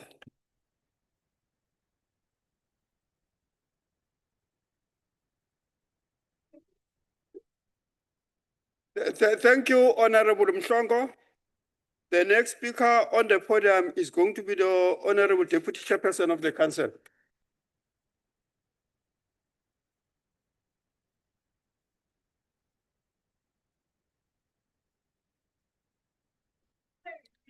Thank you very much, House Chairperson Hadebe, for your introduction. The Honorable Chairperson of the National Council of Provinces, Honorable House Chairpersons, Honorable Chief Whip, Honorable members, the Secretary to the NCOP, Advocate Bendela, distinguished guests. Honorable House Chairperson, at the outset, I want to express and stress upon the importance of today's budget vote, particularly as we approach the midterm period of the 7th dispensation. The clock is not moving, Chair. South Africans hold high hopes of Parliament to effectively oversee the work of the executive and to swiftly implement the electoral mandate of the 7th dispensation. Within this context, Parliament must continue to play a critical role of overseeing the planning, budgeting, and implementation of key priorities to give the poor and marginalized a better quality of life. Therefore, in executing our constitutional obligations, we must ensure that the budget for the current financial year is equitably allocated between the houses and across the various divisions of Parliament. Honorable House Chairperson, the Financial Management of Parliament and the Provincial Legislatures Act number 10 of 2009 places a clear responsibility on the executive authority to oversee the preparation of Parliament's annual performance plan and budgets. This framework exists to ensure that Parliament funds are used lawfully, transparently, and for the purposes of strengthening our constitutional democracy. The proposed expenditure set out in Vote 2 is therefore appropriately designed to support the execution of the 7th Parliament strategy, which is intended to respond directly to the mandate given to us by the people of South Africa. The electoral mandate of the 7th dispensation, as outlined in the strategy of Parliament, demands that we adequately represent the interests of our communities in the work that we do. We are further constitutionally obligated to legislate and oversee the executive functions while facilitating public involvement in the business of Parliament to advance the objectives of an inclusive and participatory democracy. If we are serious about restoring public trust, then we must strive to ensure that this budget achieves the following 3 constitutional imperatives, which includes strengthening oversight and accountability, improving public participation, and lawmaking. Honorable House Chairperson, in order to strengthen the NCOP's oversight and accountability work, we must ensure that adequate resources are allocated for the execution of the NCOP Select Committee work, including the NCOP's flagship programs that we will institute this year.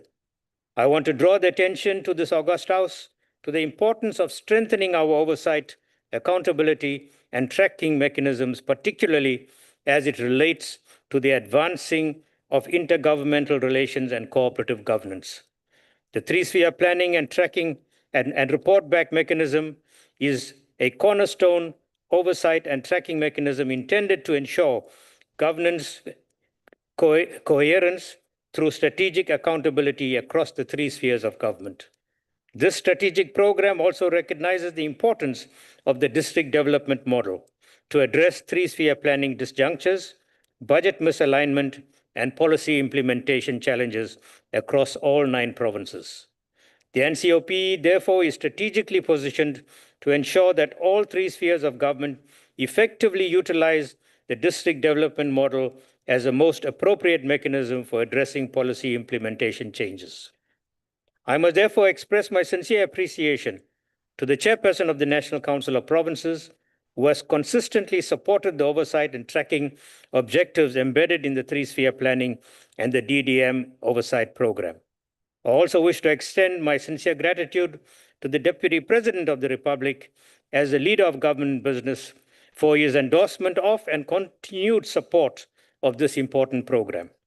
The program continues to embody key aspects of the NCOP's constitutional mandate, which are especially significant during the current development phase, where South Africans expect the NCOP to play a more impactful role in oversight, coordination, and accountability across the 3 spheres of government. Honorable House Chair, in order to achieve the strategic objectives of the three spheres and DDM model oversight, it is imperative that this program is adequately budgeted for to ensure that we achieve the transformative objectives of the 7th dispensation. We therefore call for adequate and sustained budget allocation for the provincial rollout of this program, which will serve as part of our collective strategy towards ensuring the NCOP evolves into a more effective oversight and tracking construct, representing the interests of ordinary South Africans across all 9 provinces. Sustained and strategic engagement across the 3 spheres and DDM oversight and tracking program will ensure that the development priorities of the 7th dispensation are coherently planned and implemented. Honorable members, Parliament belongs to the people of South Africa. Parliament's budget must therefore support programs that bring Parliament closer to its citizens, particularly those in the rural areas, and we must ensure that technological outreach and language services must hence be further invested in so that no voice is excluded due to geographic distances. We also welcome the efforts initiated by the Public Education Unit in continuing looking at approaches to improve public participation. Compliance with the Finance Management Act of Parliament and provincial legislatures requires more than meeting audit requirements. It demands a culture of discipline, efficiency, and consequence management. Every rand spent must demonstrate value for money and advance the work of the institution. Honorable House Chairperson, the 7th Parliament operates in a context of limited fiscal space and high public expectation. This means we cannot afford waste and fiscal leakage.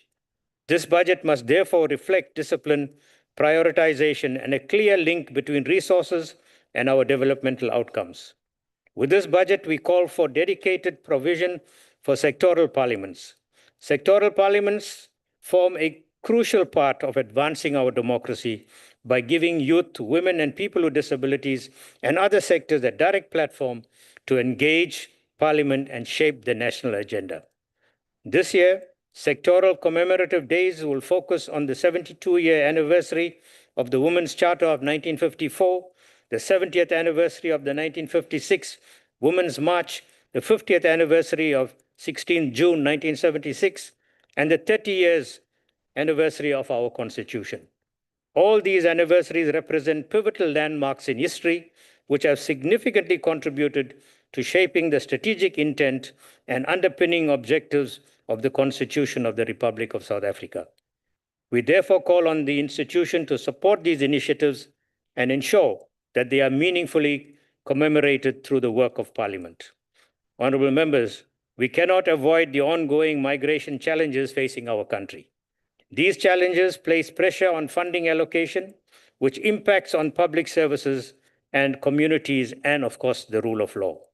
With this budget, we call for strict and lawful immigration enforcement to protect our borders and ensure that entry and stay in South Africa are regulated in line with the Constitution and the Immigration Act.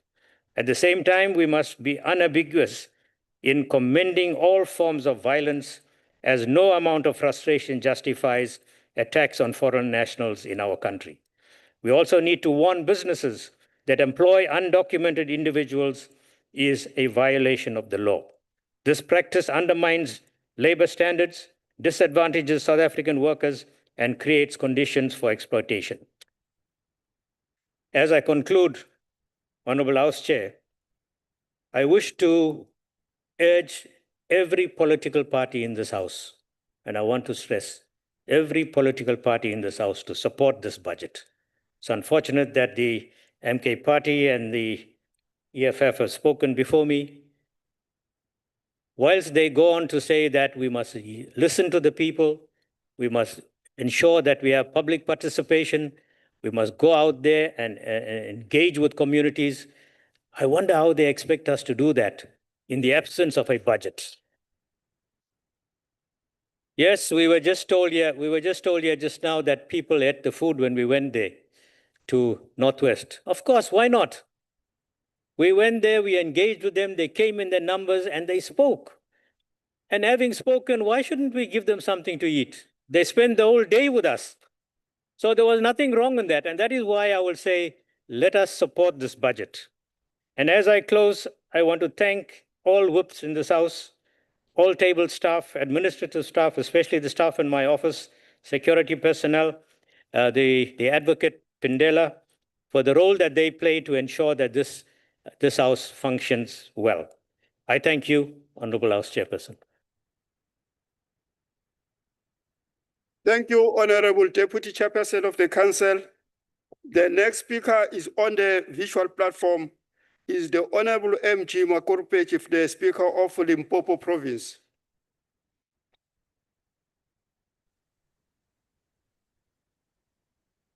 Honorable Speaker, Limpopo. Thank you so much, Chair. I'm not sure if I'm visible. We are visible and I audible. just put my picture there so that other members can see. But if you allow me, for the sake of network, you allow me to switch off the camera. We are allowed. Thank you so much.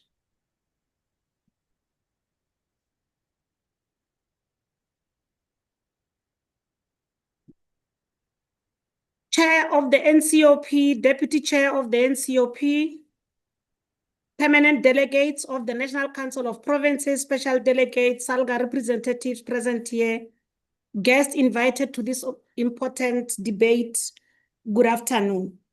We are gathered here on the debate of Budget Vote 2 of Parliament. While Budget Vote 2 entails both the National Assembly and the NCOP, it is worth indicating that barometer with which to measure the impact the NCOP make on the performance of the oversight work, public participation, lawmaking, and international engagements is embedded on the background of the architecture behind it. The NCOP is by the design and upper house of the House of Parliament, designed to represent the country's 9 provinces and local government at national level. It is a platform designed to ensure provincial interest and local concerns are taken into account in national legislation, policy making, and oversight.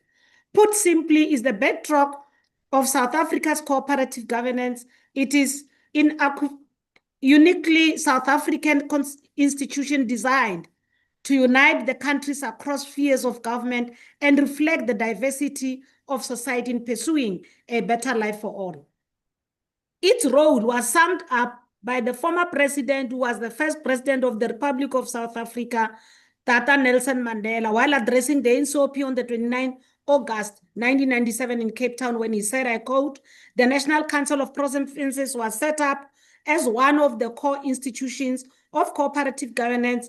This entails a recognition that we are one country with one overriding objective, to work together to build a better life for all.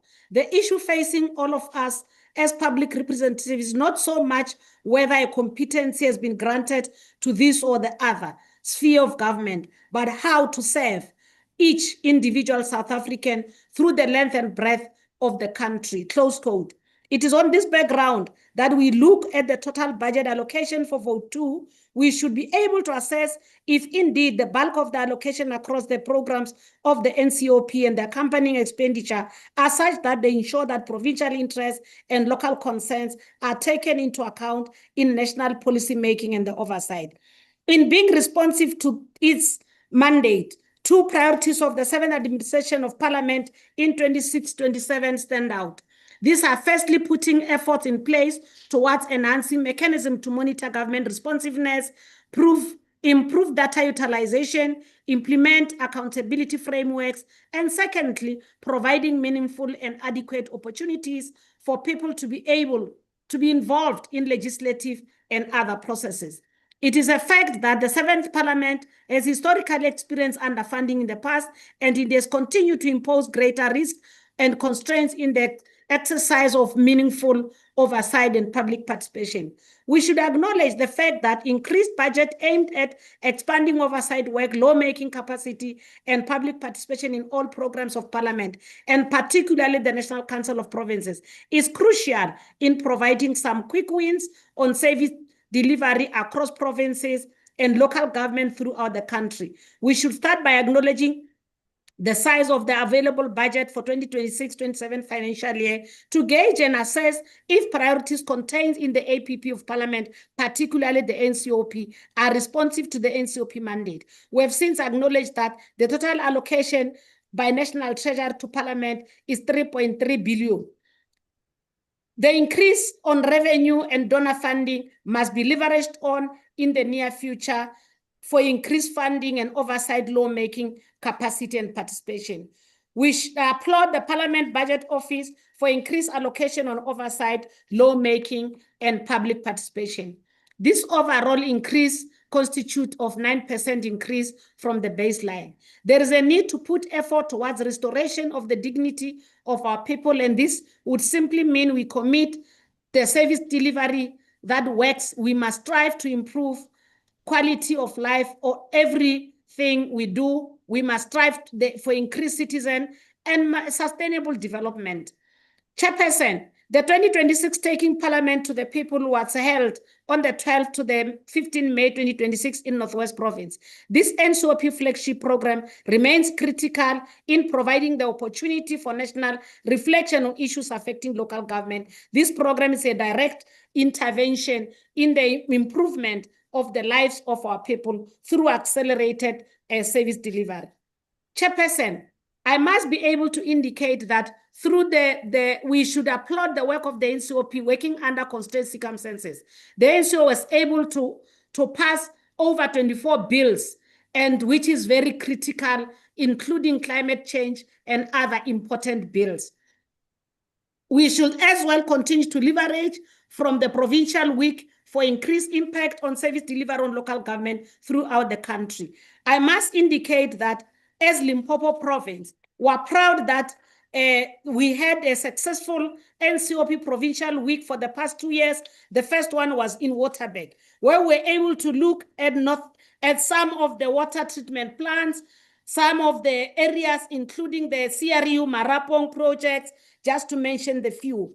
But as well, we're able to go 2025 financial year, we're able to go to Mopane as well, where we went to all municipalities in the province.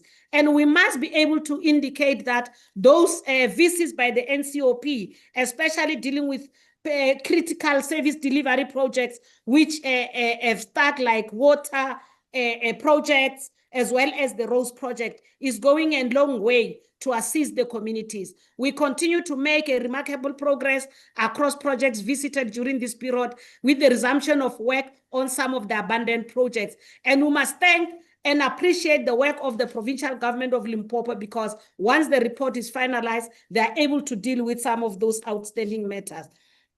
Honorable Chair, note must be taken that the legislature operating under difficult constraints and also advancing their strategic priorities or strengthen oversight mechanism, enhancing the legislative process and refining the system of public office appointments and expanding international engagements. We should address as a measure of urgency and intervention of widening gap between legislature sector ambitions and financial constraints as a greater concern. This is because persistent budget shortfalls could undermine the social responsibility of the NCOP and ultimately the people we serve. Honorable Chair, this budget is a bold plan aimed at addressing the immediate challenges and needs of Parliament holistically. It is a testament of our resolve to do more with the limited resources to overcome challenges and build a better life for all South Africans. In this regard, we call all delegates to the NCOP to support this budget and collaborate in the strengthening of the oversight work, lawmaking, strengthening, and public participation across the country. We therefore, as the African National Congress, Limpopo, support the approval of this budget. Thank you so much. Thank you. Thank you, Honorable Speaker of Limpopo. The next speaker on the podium is going to be Honorable Farmer from the Western Cape.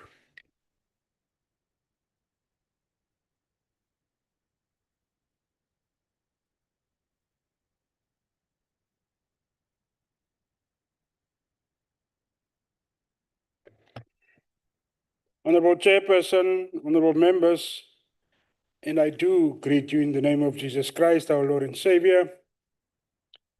Chairperson, Parliament is the people's voice, the place where the lived pain of ordinary South Africans must be brought into the center of national decision-making.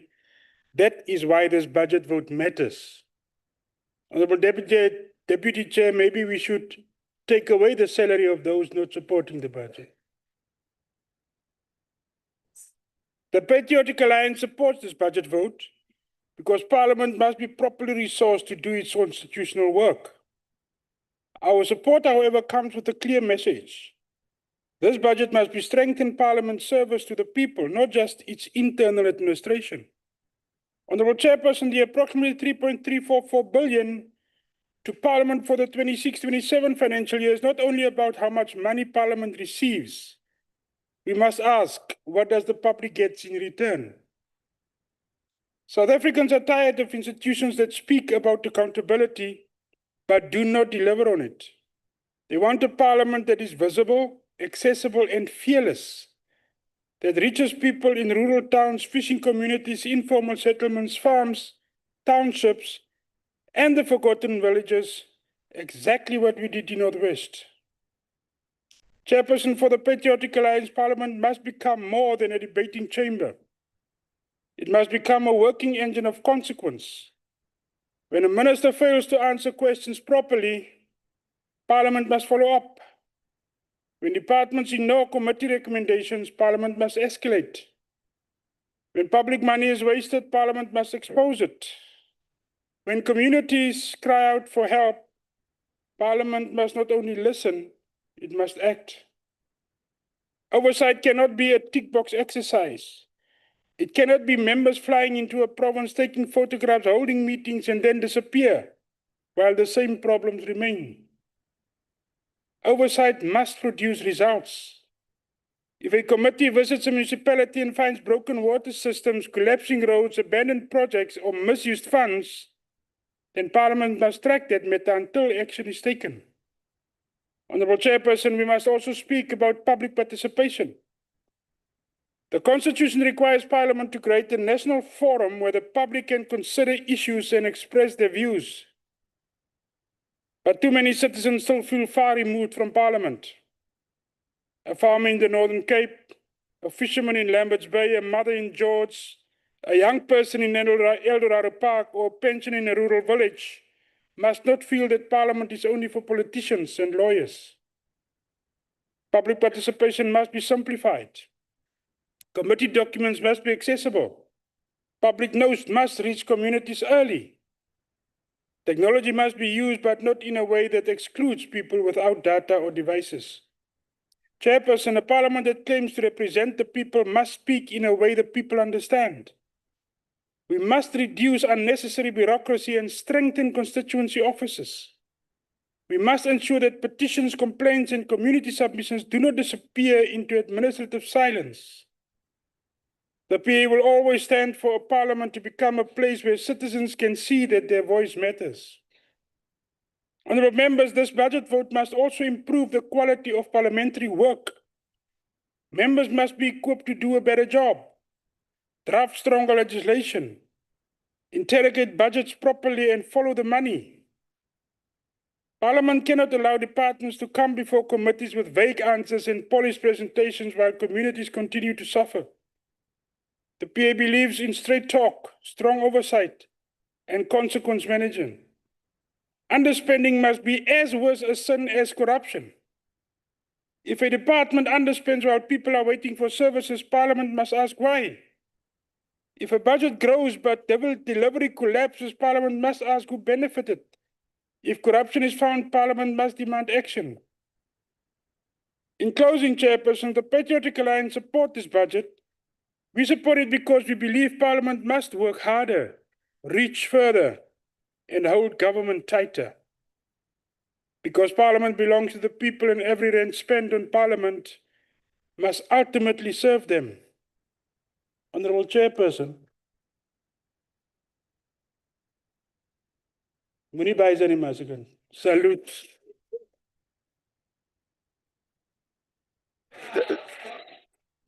Thank you, Honorable Farmer. The next speaker on the podium is Honorable T.R. Rana from Gauteng, the House Chairperson for Committees.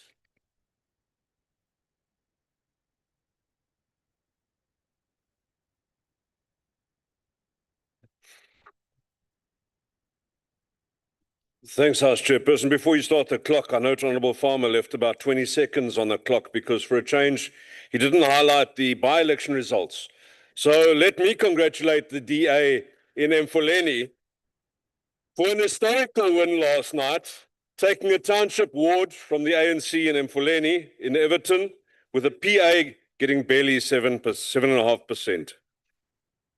A parliament that works properly is good for every South African, regardless of political affiliation. The constitutional basis is strong.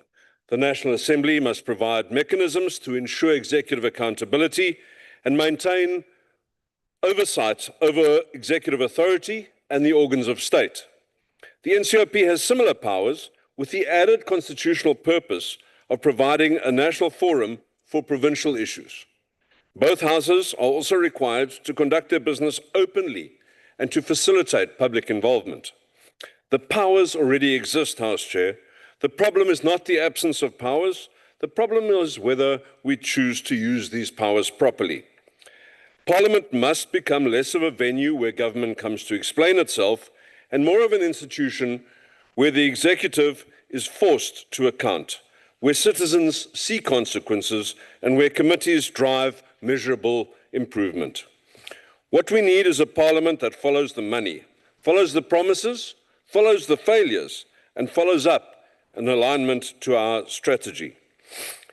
Our strategy says we must receive inputs, we must process them, produce outputs that then result in meaningful outcomes and ultimately have an impact on the people that we serve and on the other spheres of government. So we all agree what is needed, and now we've been given a budget. Why then has the Zondo Commission found Parliament to have failed in its responsibilities to South Africans? Honourable members, perhaps the most painful indictment of our institution came not from the opposition benches, not from the newspapers, but from the Zondo Commission itself, where it said the oversight mechanism itself is too weak, too partisan, too reactive, and too fragmented. That is why the public perception of Parliament is at an all-time low. Honourable members, each year we are given a budget and we are told to use it to do the work that has been expected of us. Each year we embark on programs largely similar to the ones we undertook the year before. We perform the same actions and we expect to have bigger impact. South Africa does not suffer from a shortage of plans, workshops, presentations, and strategies. It suffers from a shortage of measurable outcomes, of water and electricity. We cannot continue blindly down this road. We need to rethink Parliament to suit the realities that we find ourselves in. We need a Parliament that has teeth, that understands its role, and is equipped to fulfill that role. We need to change our approach to oversight so that we actually follow the money and hold the government to account. Yes, honourable members, the budget process that we are busy with is a negotiation. Government departments come and show us their annual performance plans and ask us to fund them. Directors General tell us about their grand plans and how much they will cost. They promise to achieve certain things.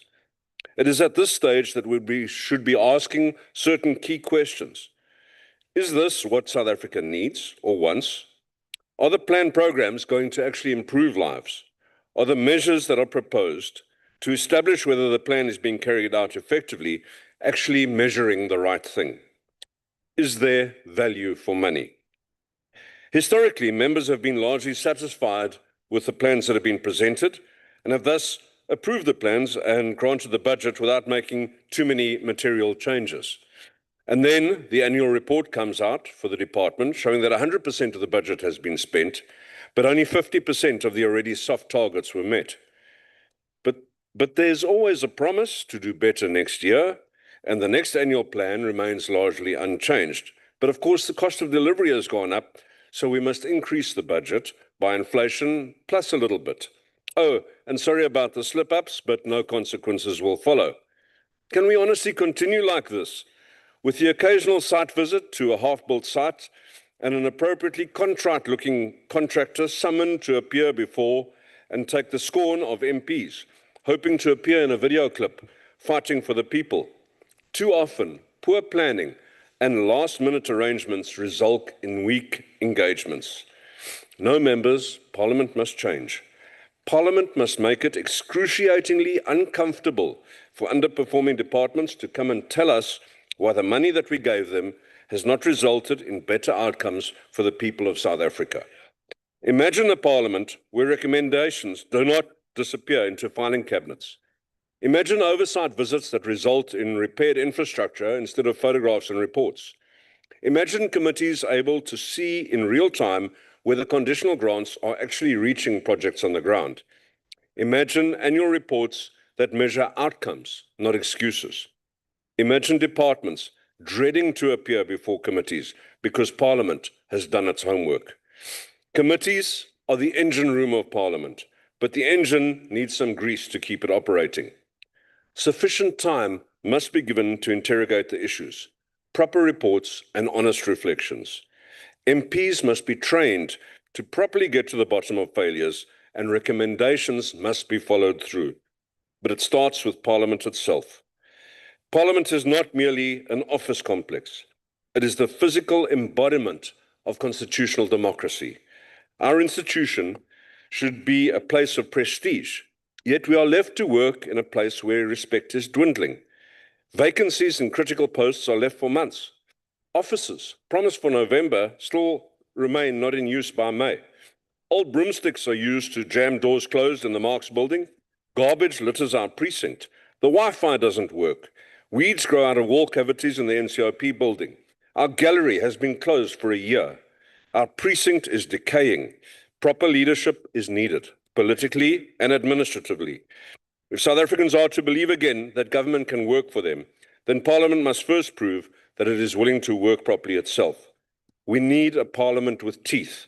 We need a Parliament with memory, a Parliament that follows the money, follows the promises, follows the failures, and follows up. Let's support the budget and put it to good work. I thank you, House Chair.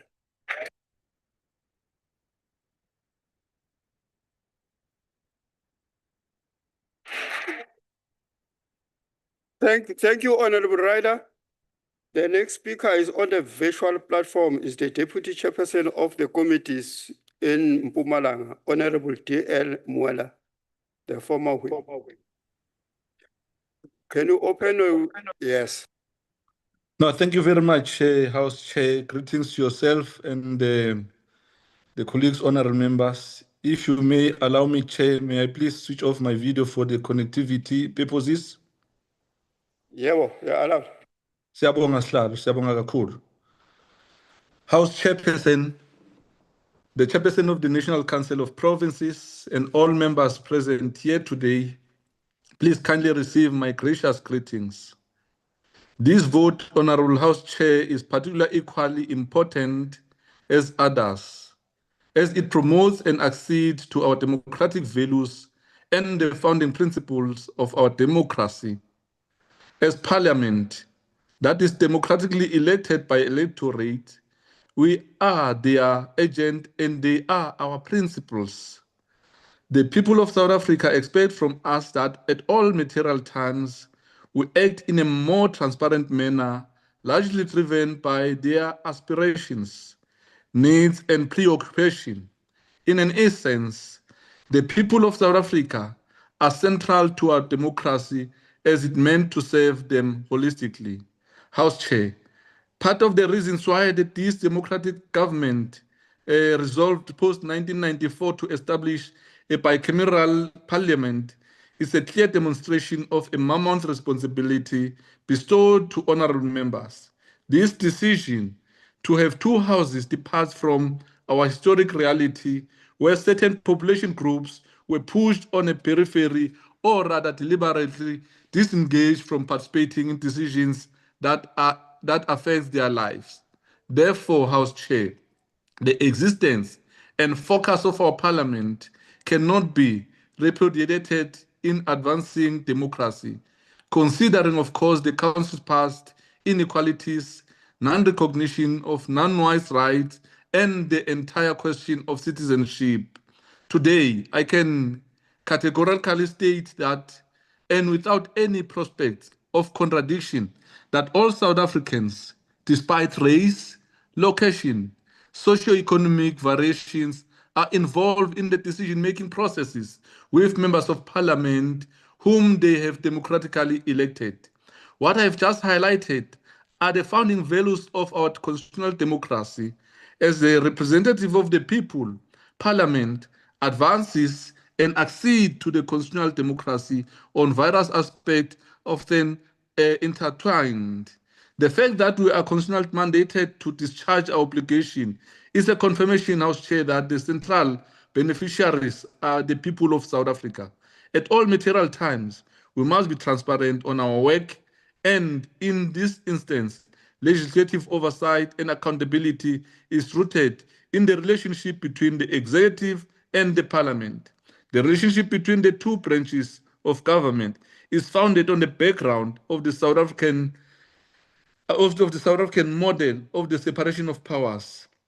The constitutional value of transparency requires government officials to disclose information in their decision-making processes, to answer to the public for their actions, and when exercising state power. The conduct of the executive must be transparent to ensure that the public is aware of the decision-making processes that affect them. Legislative oversight is one of the most important functions of good governance, and Parliament bears this responsibility because it's constitutional obligation to do so, which entails the watchful and structured scrutiny of the executive in respect of the implementation and adherence to the law and application and proper use of the state budget. To achieve accountability, Section 55 of the Constitution of the Republic of South Africa empowers the National Assembly to maintain oversight over all organs of state, and Section 92 enables Parliament to hold the executive accountable. Legislative oversight can be achieved through the employment of various oversight tools. Some of those popular tools include budget votes, questions and answer sessions in Parliament, our member statement, notices of motion, plenary hearing sessions, and of course, constituency work. Honorable House Chair, during the advent of our democracy, we took a conscious stance to ensure that we chart a trajectory where all people of South Africa are involved in government matters. Hence, the Constitution bestowed such as authority upon Parliament to ensure public involvement and participation. The promulgation of legislative framework that must resolve societal challenges from an economic and social point of view is significant for healthy and vibrant democracy. Therefore, Parliament is a very important in this whole architecture structure of South Africa, of South African government, on the basis that it functions to provide appropriate legislative framework for agreed policies and objective in conformity and with the national constitution. We are, as Parliament House Chair, the Parliament of we are a Parliament of the people. The notion of Parliament of public participation starts with the electoral system to establish Parliament, and therefore members of the Parliament must understand their role as delegated within the context of our parliamentary democracy. We are bound by our democratic ideas, which are the fundamental values that underpin our democracy. In advancing this ideal, we must prioritize individual autonomy, liberty, equality, and popular sovereignty, which are of our moral compass, that government reflects the will of the people, and that of fundamental human rights are protected. In the process of lawmaking, the views and inputs of public are paramount important. This is mainly because such laws are meant to benefit them within the parameters of our constitution. Within the parameters of our constitution, laws cannot be legitimate if the views of our people are not yet.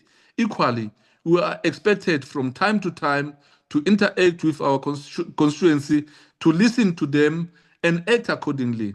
Hence, the establishment of our parliamentary constituency offices, which are an extension of parliament by bringing closer to the people, which the NCOP is doing very well in terms of that, of its permanent precinct in Cape Town.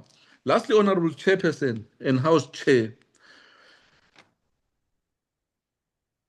the significance of this vote seeks to sustain our democracy, and without sufficient appropriation of resources, it will be difficult to execute our responsibilities. And in our view, it is important that everyone understand the significance and the role of Parliament. As Steve Biko once said, and I quote, "A community is easily divided when their perception of the same thing is different," close quote. Having said that, Honorable House Chair, we want to take this opportunity and indicate that we support the budget, and thank you very much for the opportunity. We really appreciate it. Thank you very much, Honorable Mula. We now move over to Honorable Mitchell from the Western Cape, the Speaker of the Provincial Parliament. Thank you very much. Honorable House or Chair of the session, it's Regan Allen. I serve as the Deputy Speaker in the Western Cape Provincial Parliament. It is indeed an honor to be here and to be standing and to partake in this particular debate. So let me say firstly that as we gather for this debate, it's a vote for an institution that exists not for its own sake, but as a vehicle for the aspirations of millions of South Africans. As representatives of the people, we must constantly remind ourselves of a fundamental truth. We do not hold power inherently. We hold power on lease from the citizens who stood in long queues to cast their ballots. Every seat in this particular chamber and every provincial legislature represents a sacred trust. We are elected by the people to serve the people, and any legislative process that forgets this truth loses its democratic legitimacy. The National Council of Provinces occupies a unique and vital position in our constitutional architecture. It was designed to ensure that the diverse voices of our 9 provinces are not drowned out by a centralized national executive. It is meant to be a dynamic pipeline through which local provincial realities flow directly into the national lawmaking and oversight processes. When the NCOP functions correctly, it guarantees that citizens living in rural towns or in an urban township. I grew up with a speech impediment all the way from Mitchell's Plain. So please forgive me if that speech impediment still creeps in Unfortunately, we often see a widening gap between constitutional ideal and the daily realities of legislative practices. The NCOP must never become a mere rubber stamp for the executive branch of government. It must remain a fierce guardian of provincial autonomy and rigorous arena for oversight. True oversight means interrogation. It means ensuring that every rand under vote 2 is spent on expanding democracy rather than contradicting it through rush processes and superficial consultations. In the Western Cape Provincial Parliament, for example, we tabled our budget and we have anchored our budget into 5 key strategic priorities that ultimately guide our planning, our resource allocation, as well as our delivery. Each of our priorities is directly linked to a specific outcome, and outcomes that strengthen public trust, improve institutional effectiveness, but also enhance public participation to ultimately deepen democracy in the Western Cape. We have consistently strived to show what a truly participatory legislature looks like. We believe that public involvement cannot be treated as a perfunctory or as something that is just merely active for the sake of looking active. But we have tried to ensure that we exercise each and every legal requirement. It must be an active and ongoing conversation with the public. One of the shining examples of this commitment is the establishment of the Western Cape Youth Parliament.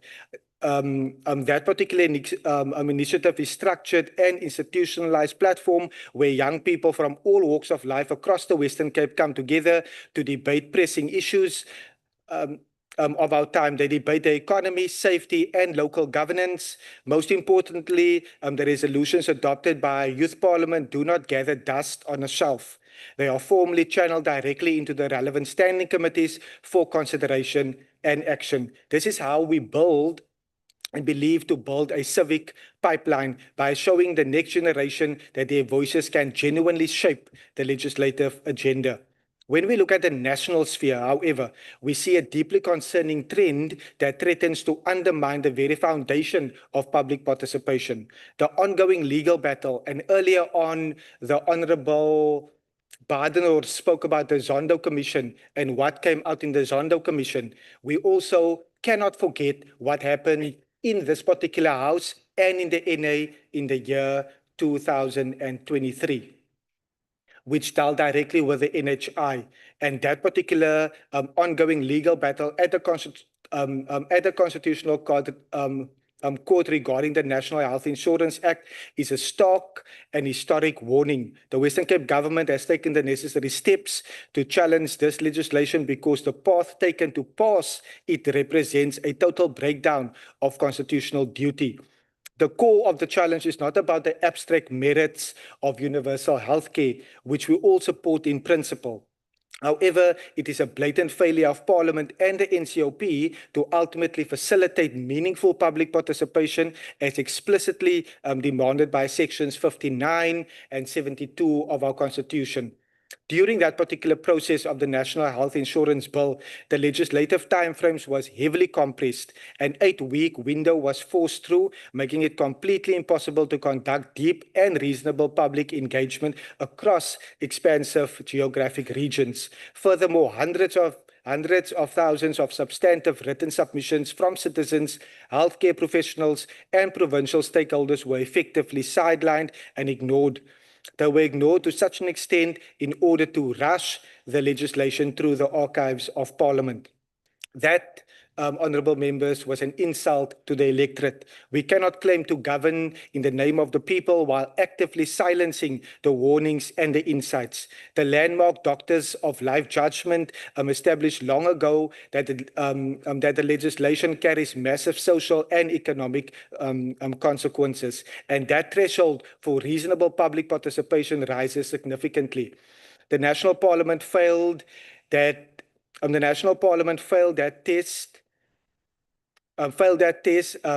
lamentably with a healthcare bill. It chose to tick It shows a tick box exercise over genuine listening, and that is why we have been forced to seek intervention from the highest court in the land. We cannot stand or support a culture that threatens the public that treats the public as an afterthought. Through vote number 2, we have an opportunity ultimately to strengthen our democratic institution, to expand the reach of our committees, and to ensure that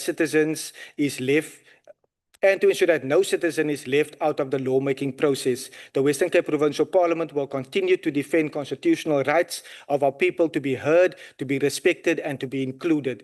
Honourable members, let us restore the proper link between our provincial legislatures and this council. Let us ensure that public participation is treated with the gravity it deserves, and for our legitimacy to always come from voters, and we must never dare to fail them. It would be remiss of me not to also mention, colleagues, over the last 18 months as the Western Cape Provincial Parliament, we have seen firsthand how in this dispensation we have benefited from the chairperson of committees, not only here in the NCOP, but also in the NA, by ensuring that the chairs of chairs across our country can ultimately engage meaningfully. We recently discussed a framework for our planning in order to lead us to a place of better planning so that the resources can be better spent. So I would want to thank the chair of the committees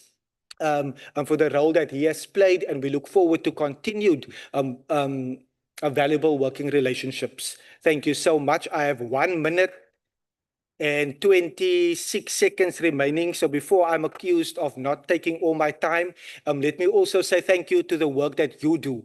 It is so vital, and the work of the officials in this house towards ensuring that we have a participatory Parliament that ultimately reaches all of our towns, townships, and rural areas across South Africa. Thank you.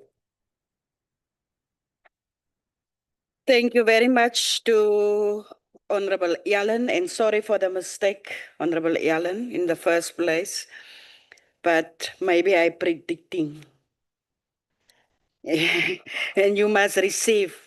So, greetings to the Honorable Chairperson, Deputy Chair, Chief Whip, as well as all the other honorable members. I was so overwhelmed, Honorable Radebe, I forgot to even greet. So we will now move over to the virtual platform. Honorable Breed, she has 5 minutes.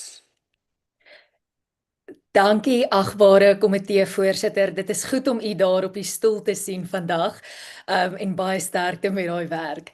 Today we debate the budget of Parliament, the very institution entrusted with protecting democracy, overseeing the executive, whilst safeguarding the interests of the people of South Africa.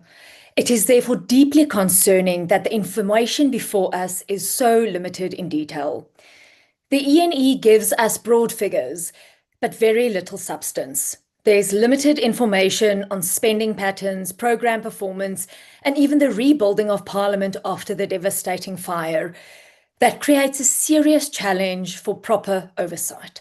Because if Parliament expects transparency from every department and state entity, then Parliament itself must also be willing to be transparent. Die VF+ glo dat geen instelling verhewe is bo aanspreeklikheid nie. Nie die uitvoerende gesag nie, nie staatsentiteite nie en beslis ook nie die parlement self nie. Wanneer belastingbetalers sukkel om kop bo water te hou, het hulle die reg om te weet hoe elke rand bestee word. Volgens die begrotingsdokument word meer as 3.5 miljard rand oor die mediumtermyn aan parlement toegeken. Dit sluit administrasie, wetgewende werk en ondersteuning aan lede in. Maar die publiek verwag meer as net syfers op papier. Hulle verwag sigbare waarde vir geld. Hulle wil weet hoe die herbou van die parlement vorder. Hulle wil weet of projekte betyds en binne begroting afgehandel gaan word. Hulle wil weet of daar behoorlike beheermaatreëls bestaan om vermorsing en wanbestuur te voorkom. Parliament cannot effectively oversee the rest of government whilst avoiding proper scrutiny of its own affairs. Oversight must begin here in this House. If we want South Africans to trust democratic institutions again, then Parliament must lead by example. Die werklikheid is dat openbare vertroue onder druk is. Suid-Afrikaners kyk na stygende lewenskoste, swak dienslewering, infrastruktuur wat agteruitgaan en 'n ekonomie wat sukkel om werk te skep. In daardie omstandighede raak mense toenemend skepties wanneer hulle voel die regeringsinstellings nie verantwoordbaar optree nie. Die VF+ glo in 'n kleiner, meer doeltreffende staat. 'n Staat wat belastinggeld met dieselfde verantwoordbaarheid hanteer as wat gesinne hul eie huishoudelike begrotings bestuur. Elke rand wat verlore gaan deur swak beheer en ondoeltreffendheid, is 'n rand wat nie terugvloei na veiligheid, ekonomiese groei of dienslewering nie. This debate is therefore about more than a budget allocation. It is about credibility, it is about accountability, and it is about whether Parliament is prepared to hold itself to the same standards it demands from others. The VF+ supports a Parliament that takes its constitutional responsibility seriously, not as a rubber stamp for the executive, but as a true watchdog for the people of South Africa. Ons sal daarom aanhou vra. Ons sal aanhou aandring op sterker finansiële beheer, beter openbare verslagdoening en groter deursigtigheid oor hoe die parlement sy geld bestee. Want hierdie instelling behoort nie aan politici nie. Dit behoort aan die mense van Suid-Afrika. And that is why we say today, it is our time, dit is ons tyd. Tyd vir verantwoordbaarheid, tyd vir deursigtigheid, tyd vir 'n parlement wat weer die vertroue van die publiek verdien. Ek dank die komitee-voorsitter. Baie dankie, Honorable Breed. We will move now over to the next speaker, and that is from the United Democratic Movement, Honorable Peter. Over to you, Honorable Peter. Thank you, Chair. Mhlali ngaphambili ndivumele ndicele ezinkosini nakwizikumkani zempuma koloni nakubemi boMzantsi Afrika ndintingele engelana. Honorable Chair, the National Council of Provinces carries a significant mandate in ensuring that provincial interests are considered in the national legislative process through participation in the national legislative process and providing a forum for public consideration of issues affecting provinces. We have also been entrusted to promote the principles of cooperative government and intergovernmental relations. Chairperson, to achieve that mandate, it is up to the work that we do collectively to represent the South African provinces in Parliament, according to the allocation to oversight committees of Parliament, as in 2026-2027 budget of NCOP committees will increase by 17% to 3.5 million each. This is a crucial fund to conduct oversight. However, committees produce reports and recommendations, but fail to enforce the deadlines for application of recommendation and regular evaluation. When we identify challenges, more particularly in municipalities, we must follow up to ensure that such challenges are resolved and that basic services are delivered to our people accordingly.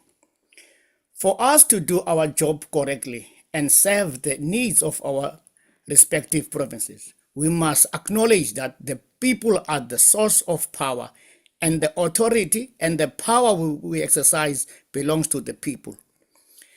There needs to intensify our public engagement and strengthen Parliament constituency work.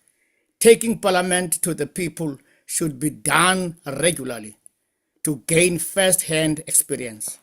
In identifying emerging challenges, in municipalities and provide recommendations, including encouraging legislative reforms. It is important to note that without adequate contact with the people and different sectors, we must run a risk of being alienated from a challenge impacting our constituencies. Xa ndibuyela koFaku, umcelimngeni otshisa isibunzi kukubekelwa bucala kweelwimi zoluntu, njengoko umgaqo-siseko ukhuthaza ulingano ngeelwimi, nangona le mithetho siyipasisayo namhlanje iqulunywe ngolwimi lwasemzini. Sinomcelimngeni siyile ndlu yowiso-mthetho ukuba zonke iilwimi zilingane. Manditsho ke emhlali ngaphambili kuye usihlalo wale ndlu nosihlalo opasisa le budget namhlanje. Siyipasisa ke le budget siyi-UDM ngenxa yoncumo lwakho nobubele onabo kule ndlu nangendlela umcimbi owondlala ngayo nokungabikho partisan kwakho ungumntu omele urhulumente jikelele. Ngawo ke oko siye sithi ke mhlali ngaphambili siyayipasisa le budget siyi-UDM, kodwa nangona sikroka sisithi asikwazi ke ungayipasisi ngoba sabe sivimbela uluntu lwethu intuthuko. Ngaloo mazwi i-UDM iyayipasisa le budget. Inkosi mhlali ngaphambili. Thank you very much, Honorable Peter, for your valuable input. We will move now over to the chamber. Honorable Bali from the Democratic Alliance.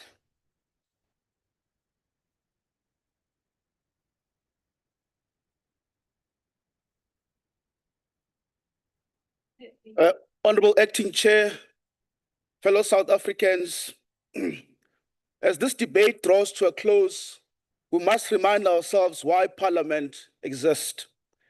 But before I do that, let me start with the EFF and the MK Party. You reject the budget of Parliament. You expect this very Parliament to fund your work as a member of Parliament. You expect salaries. You expect flights. You expect committee travel. You expect S&Ts. You expect oversight visit and benchmarking trips. You expect to be fed during meetings.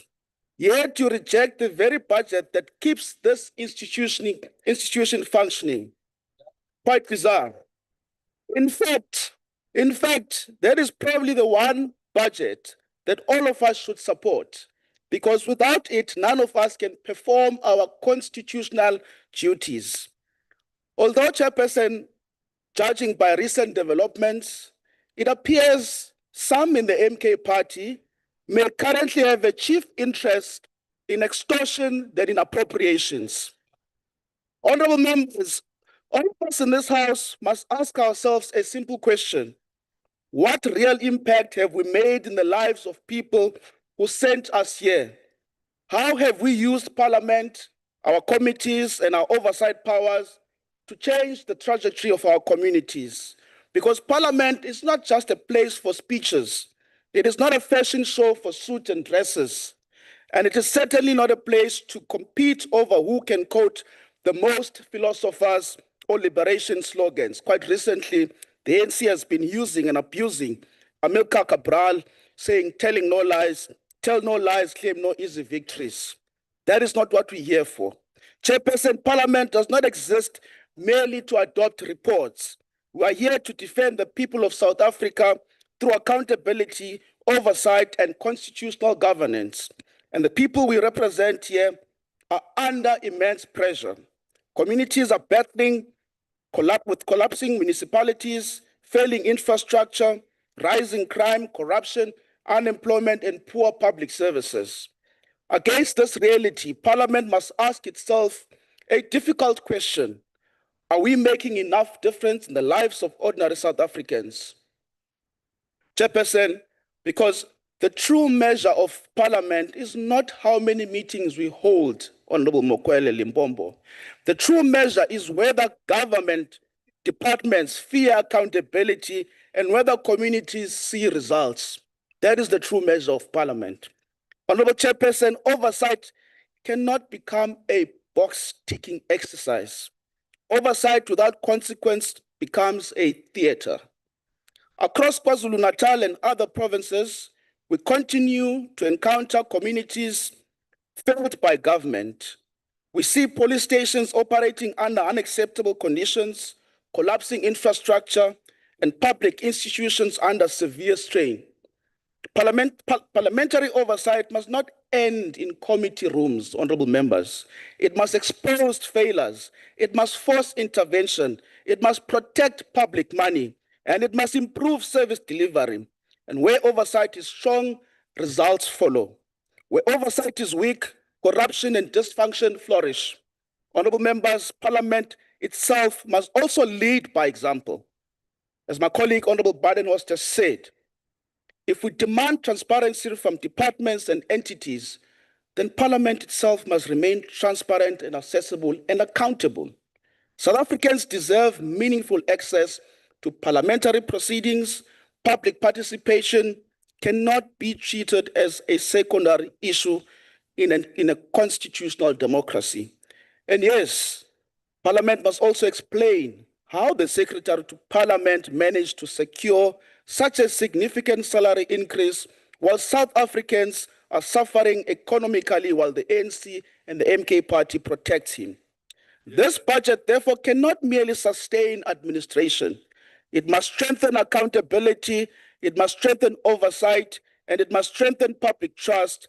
And as members of the NCOP, we carry an additional responsibility, Honorable Mananiso. Listen, we are the voice of provinces and communities.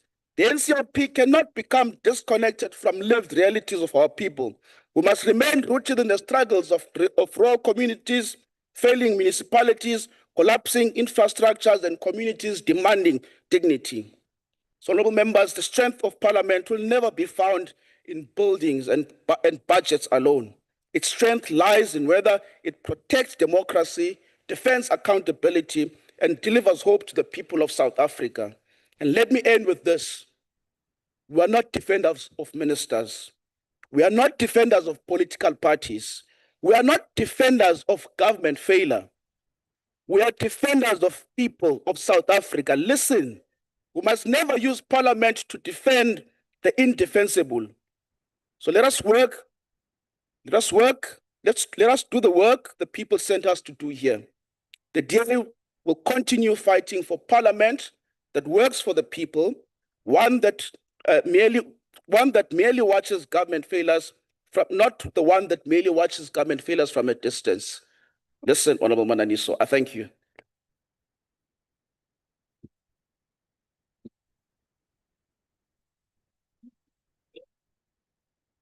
Thank you, Honorable Bali. We will move now over to Honorable Radebe from the African National Congress.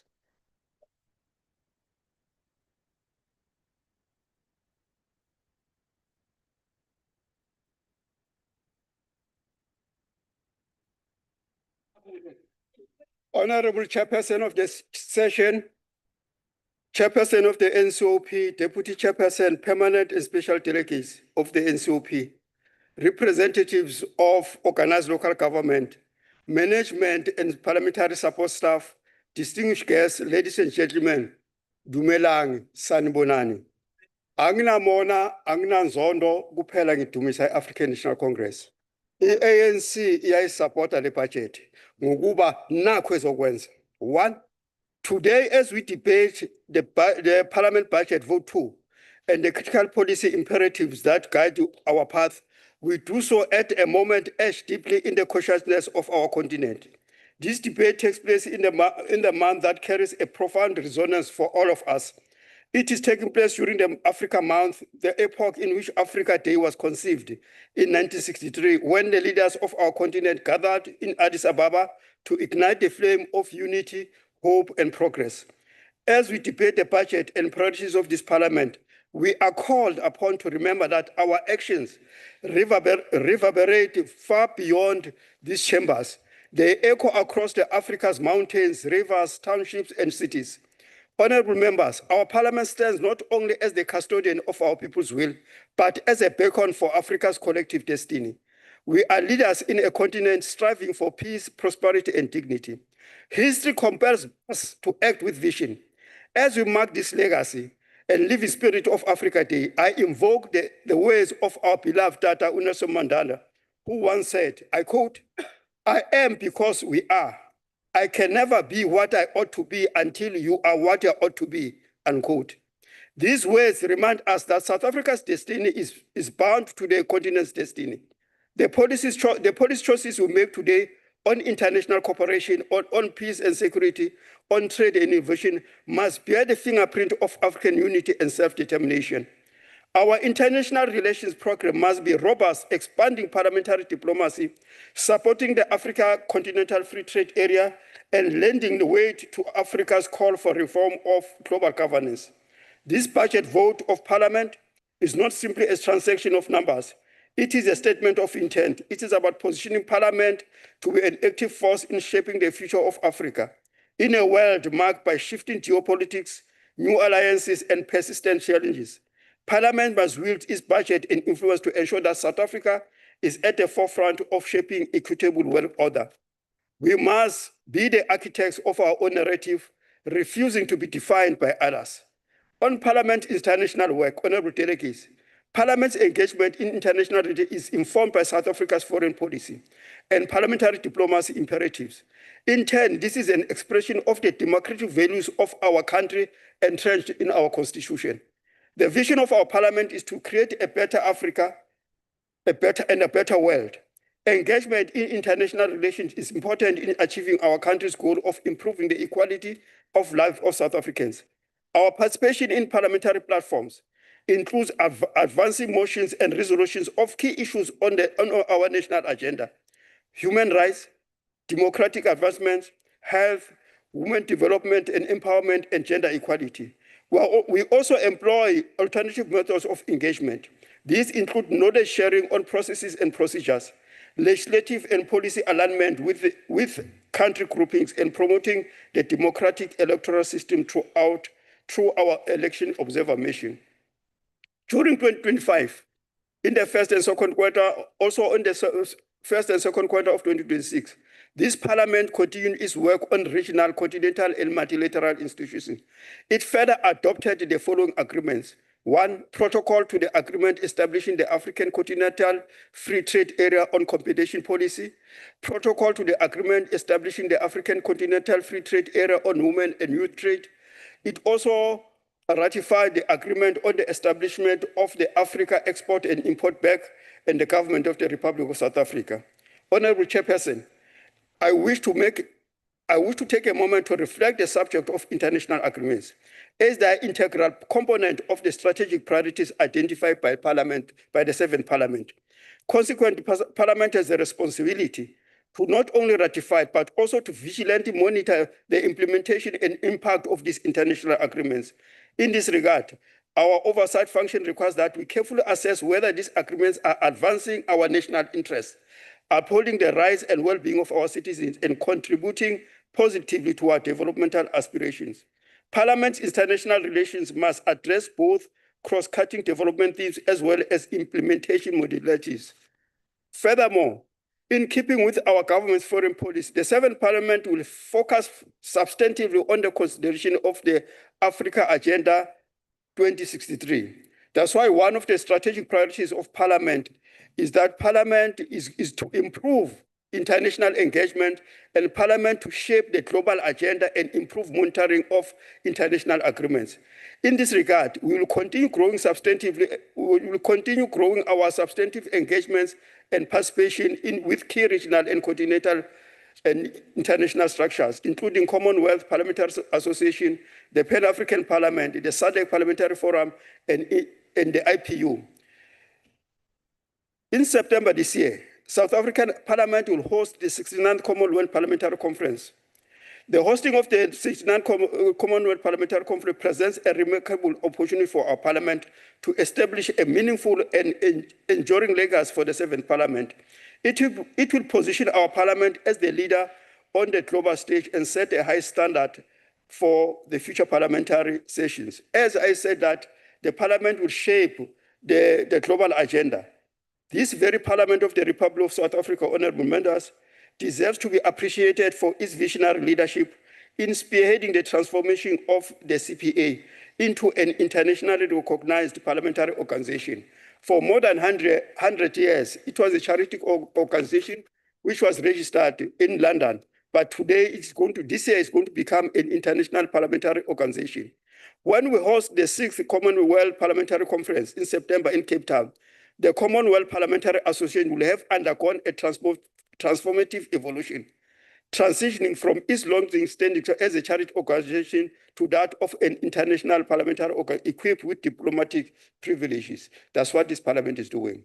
It's revolutionary and visionary.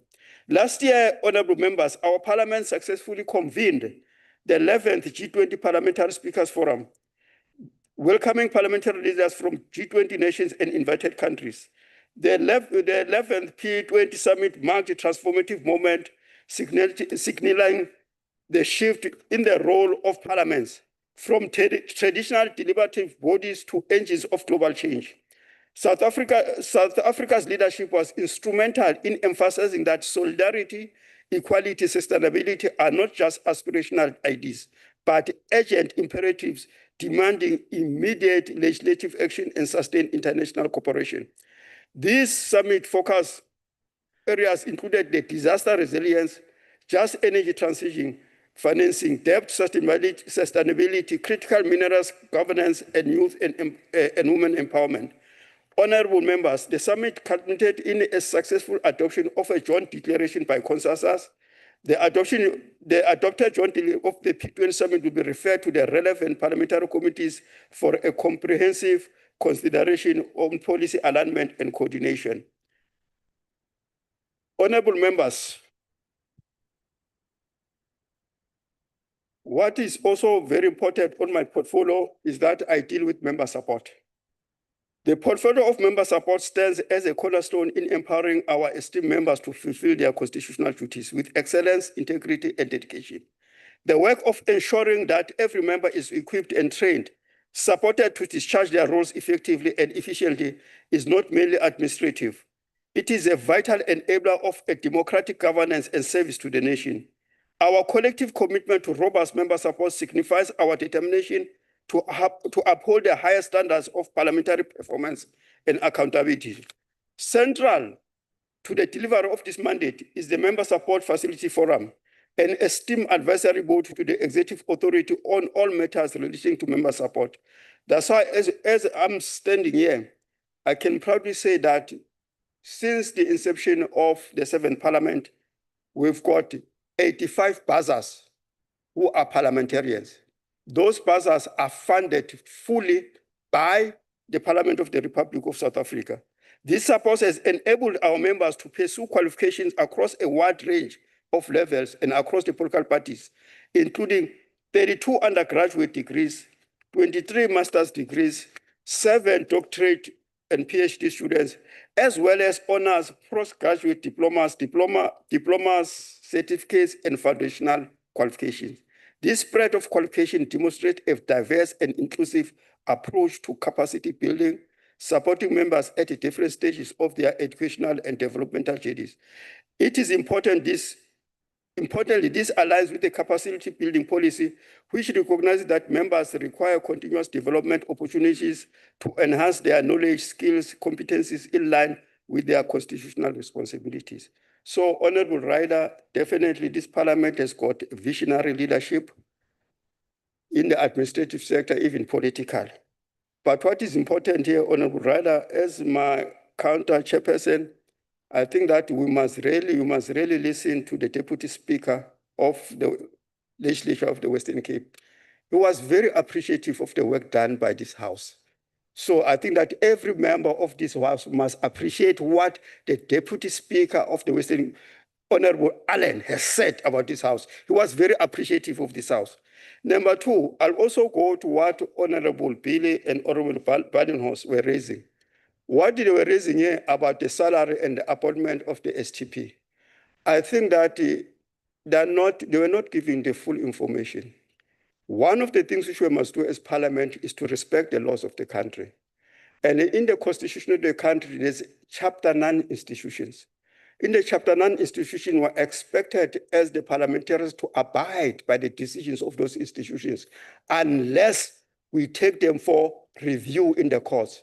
As we are seated here today, this House and the NA adopted the annual statements of Parliament. In the annual statement of Parliament, the supreme auditing body of the country, the Auditor General, found nothing wrong. One, with the appointment of the Secretary to Parliament. Two, with the salary which was apportioned to the Secretary. So who are we to come and try to challenge the Auditor General without going to court? So I think that let us accept it that he deserves this position he's in, and then we must live with it. Let us look at here, as you are saying, Honorable Badenhorst, as Honorable Badenhorst was saying that, no, as Honorable Badenhorst was saying here that the Secretary to Parliament as more than a president is true. It is not only the Secretary to Parliament in the public sector who earns more than a president. Go straight to the head of Development Bank of South Africa. He earns 15.5 million rand per annum. When you go to the SARS commissioner, he earns 10.7 million, far more than the president. Chairperson, Yes. I want to stand on Rule 47 and 48. Honorable Radebe, can you please take your seat? Honorable Maniniso. Yes, Chair, the rule indicates that delegates may not converse loud when other members are on the podium. So Honorable Berenost, he's been doing it repeatedly. And it's not heckling. Honorable Baroness, just a second while she's proceeding with the order. Thank you very much, Honorable. So I will request the members to heckle, but not that loud. Thank you very much. Thank you, Honorable Chairperson. As I said, there are a lot of the people who are in the public sector who earn far higher than the president themselves. But we don't see those people being taken and then being demeaned as the STP is being done. So I think that as this House, we must respect the processes which were followed.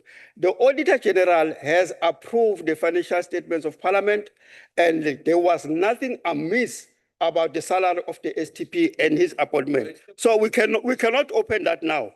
Number two, I'll just have to go straight to Honorable Mshongo of the MKP. He says that this Parliament is not doing its job properly.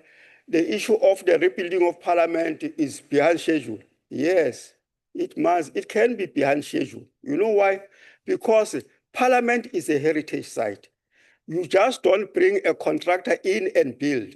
What is happening here is that each and every step you take, it must be approved by the South African Heritage Resources Agency. And then they do it in their own time. But what is critical here, there's nothing amiss. There's not even a single cent which is missing as we're speaking where we are.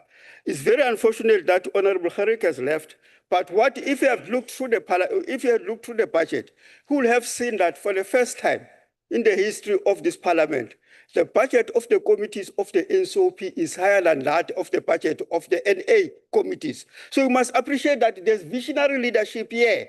We had to fight very hard to ensure that we get extra slides. When you speak about the consolidated fund, our consolidated fund has increased by 100%. That's visionary leadership. I think that we must be appreciative of what we have before we lose it. Thank you very much, House Chair Abdebe, for your important input. We will now call upon the Honorable Chairperson of the National Council of Provinces to close this debate. Thank you.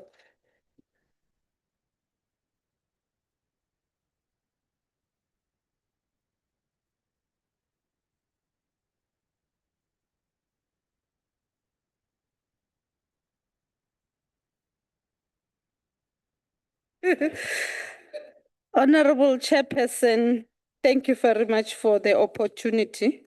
Let me start off by thanking all the participants in the debate on the work of Parliament to deepen accountability, public participation, and quality of our laws. Our democratic parliament stands firmly grounded in the founding principle of our constitution. These principles calls upon us to be accountable, responsive, and open in all we do. Transparency, Honorable Delegate, is no longer an option, but it is a fundamental obligation. Hence, we have established, Honorable Badenhorst, the Joint Standing Finance Committee in which you are serving in.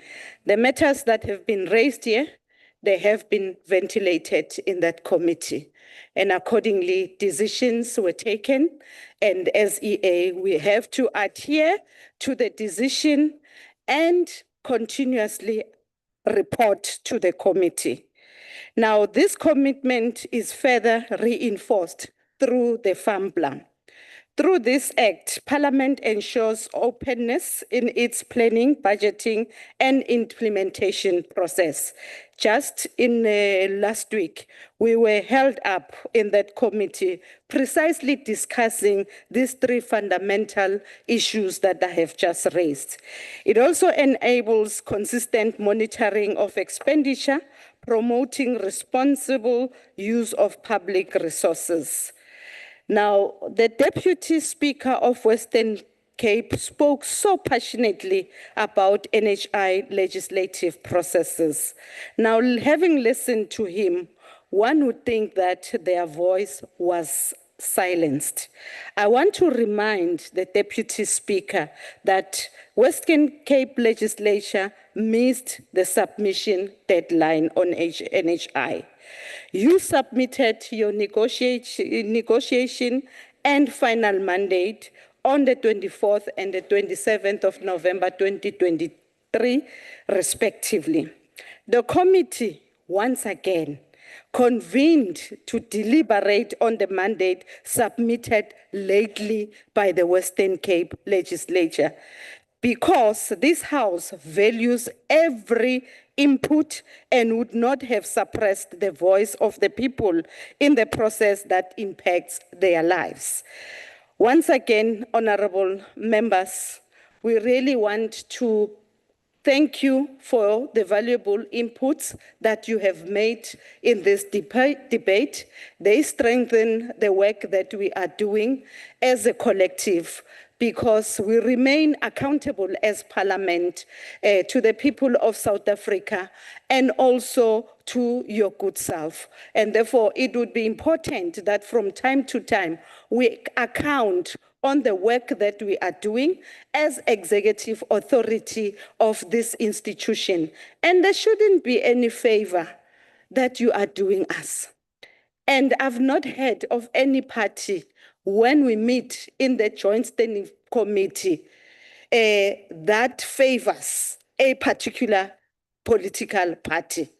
We're being lashed very harshly by all parties, and we comply, not by choice, because we are obligated by the Constitution and the act that regulates the work of Parliament. Having said that, once again, Honorable Badenhorst, we are once again going to meet in the Joint Standing Finance Committee, where we give a detailed account as to how have we spent the funds that have been appropriated by Parliament to these two respective houses. I thank you once again, honorable members. Thank you very much, Honorable Chairperson. We really appreciate your input.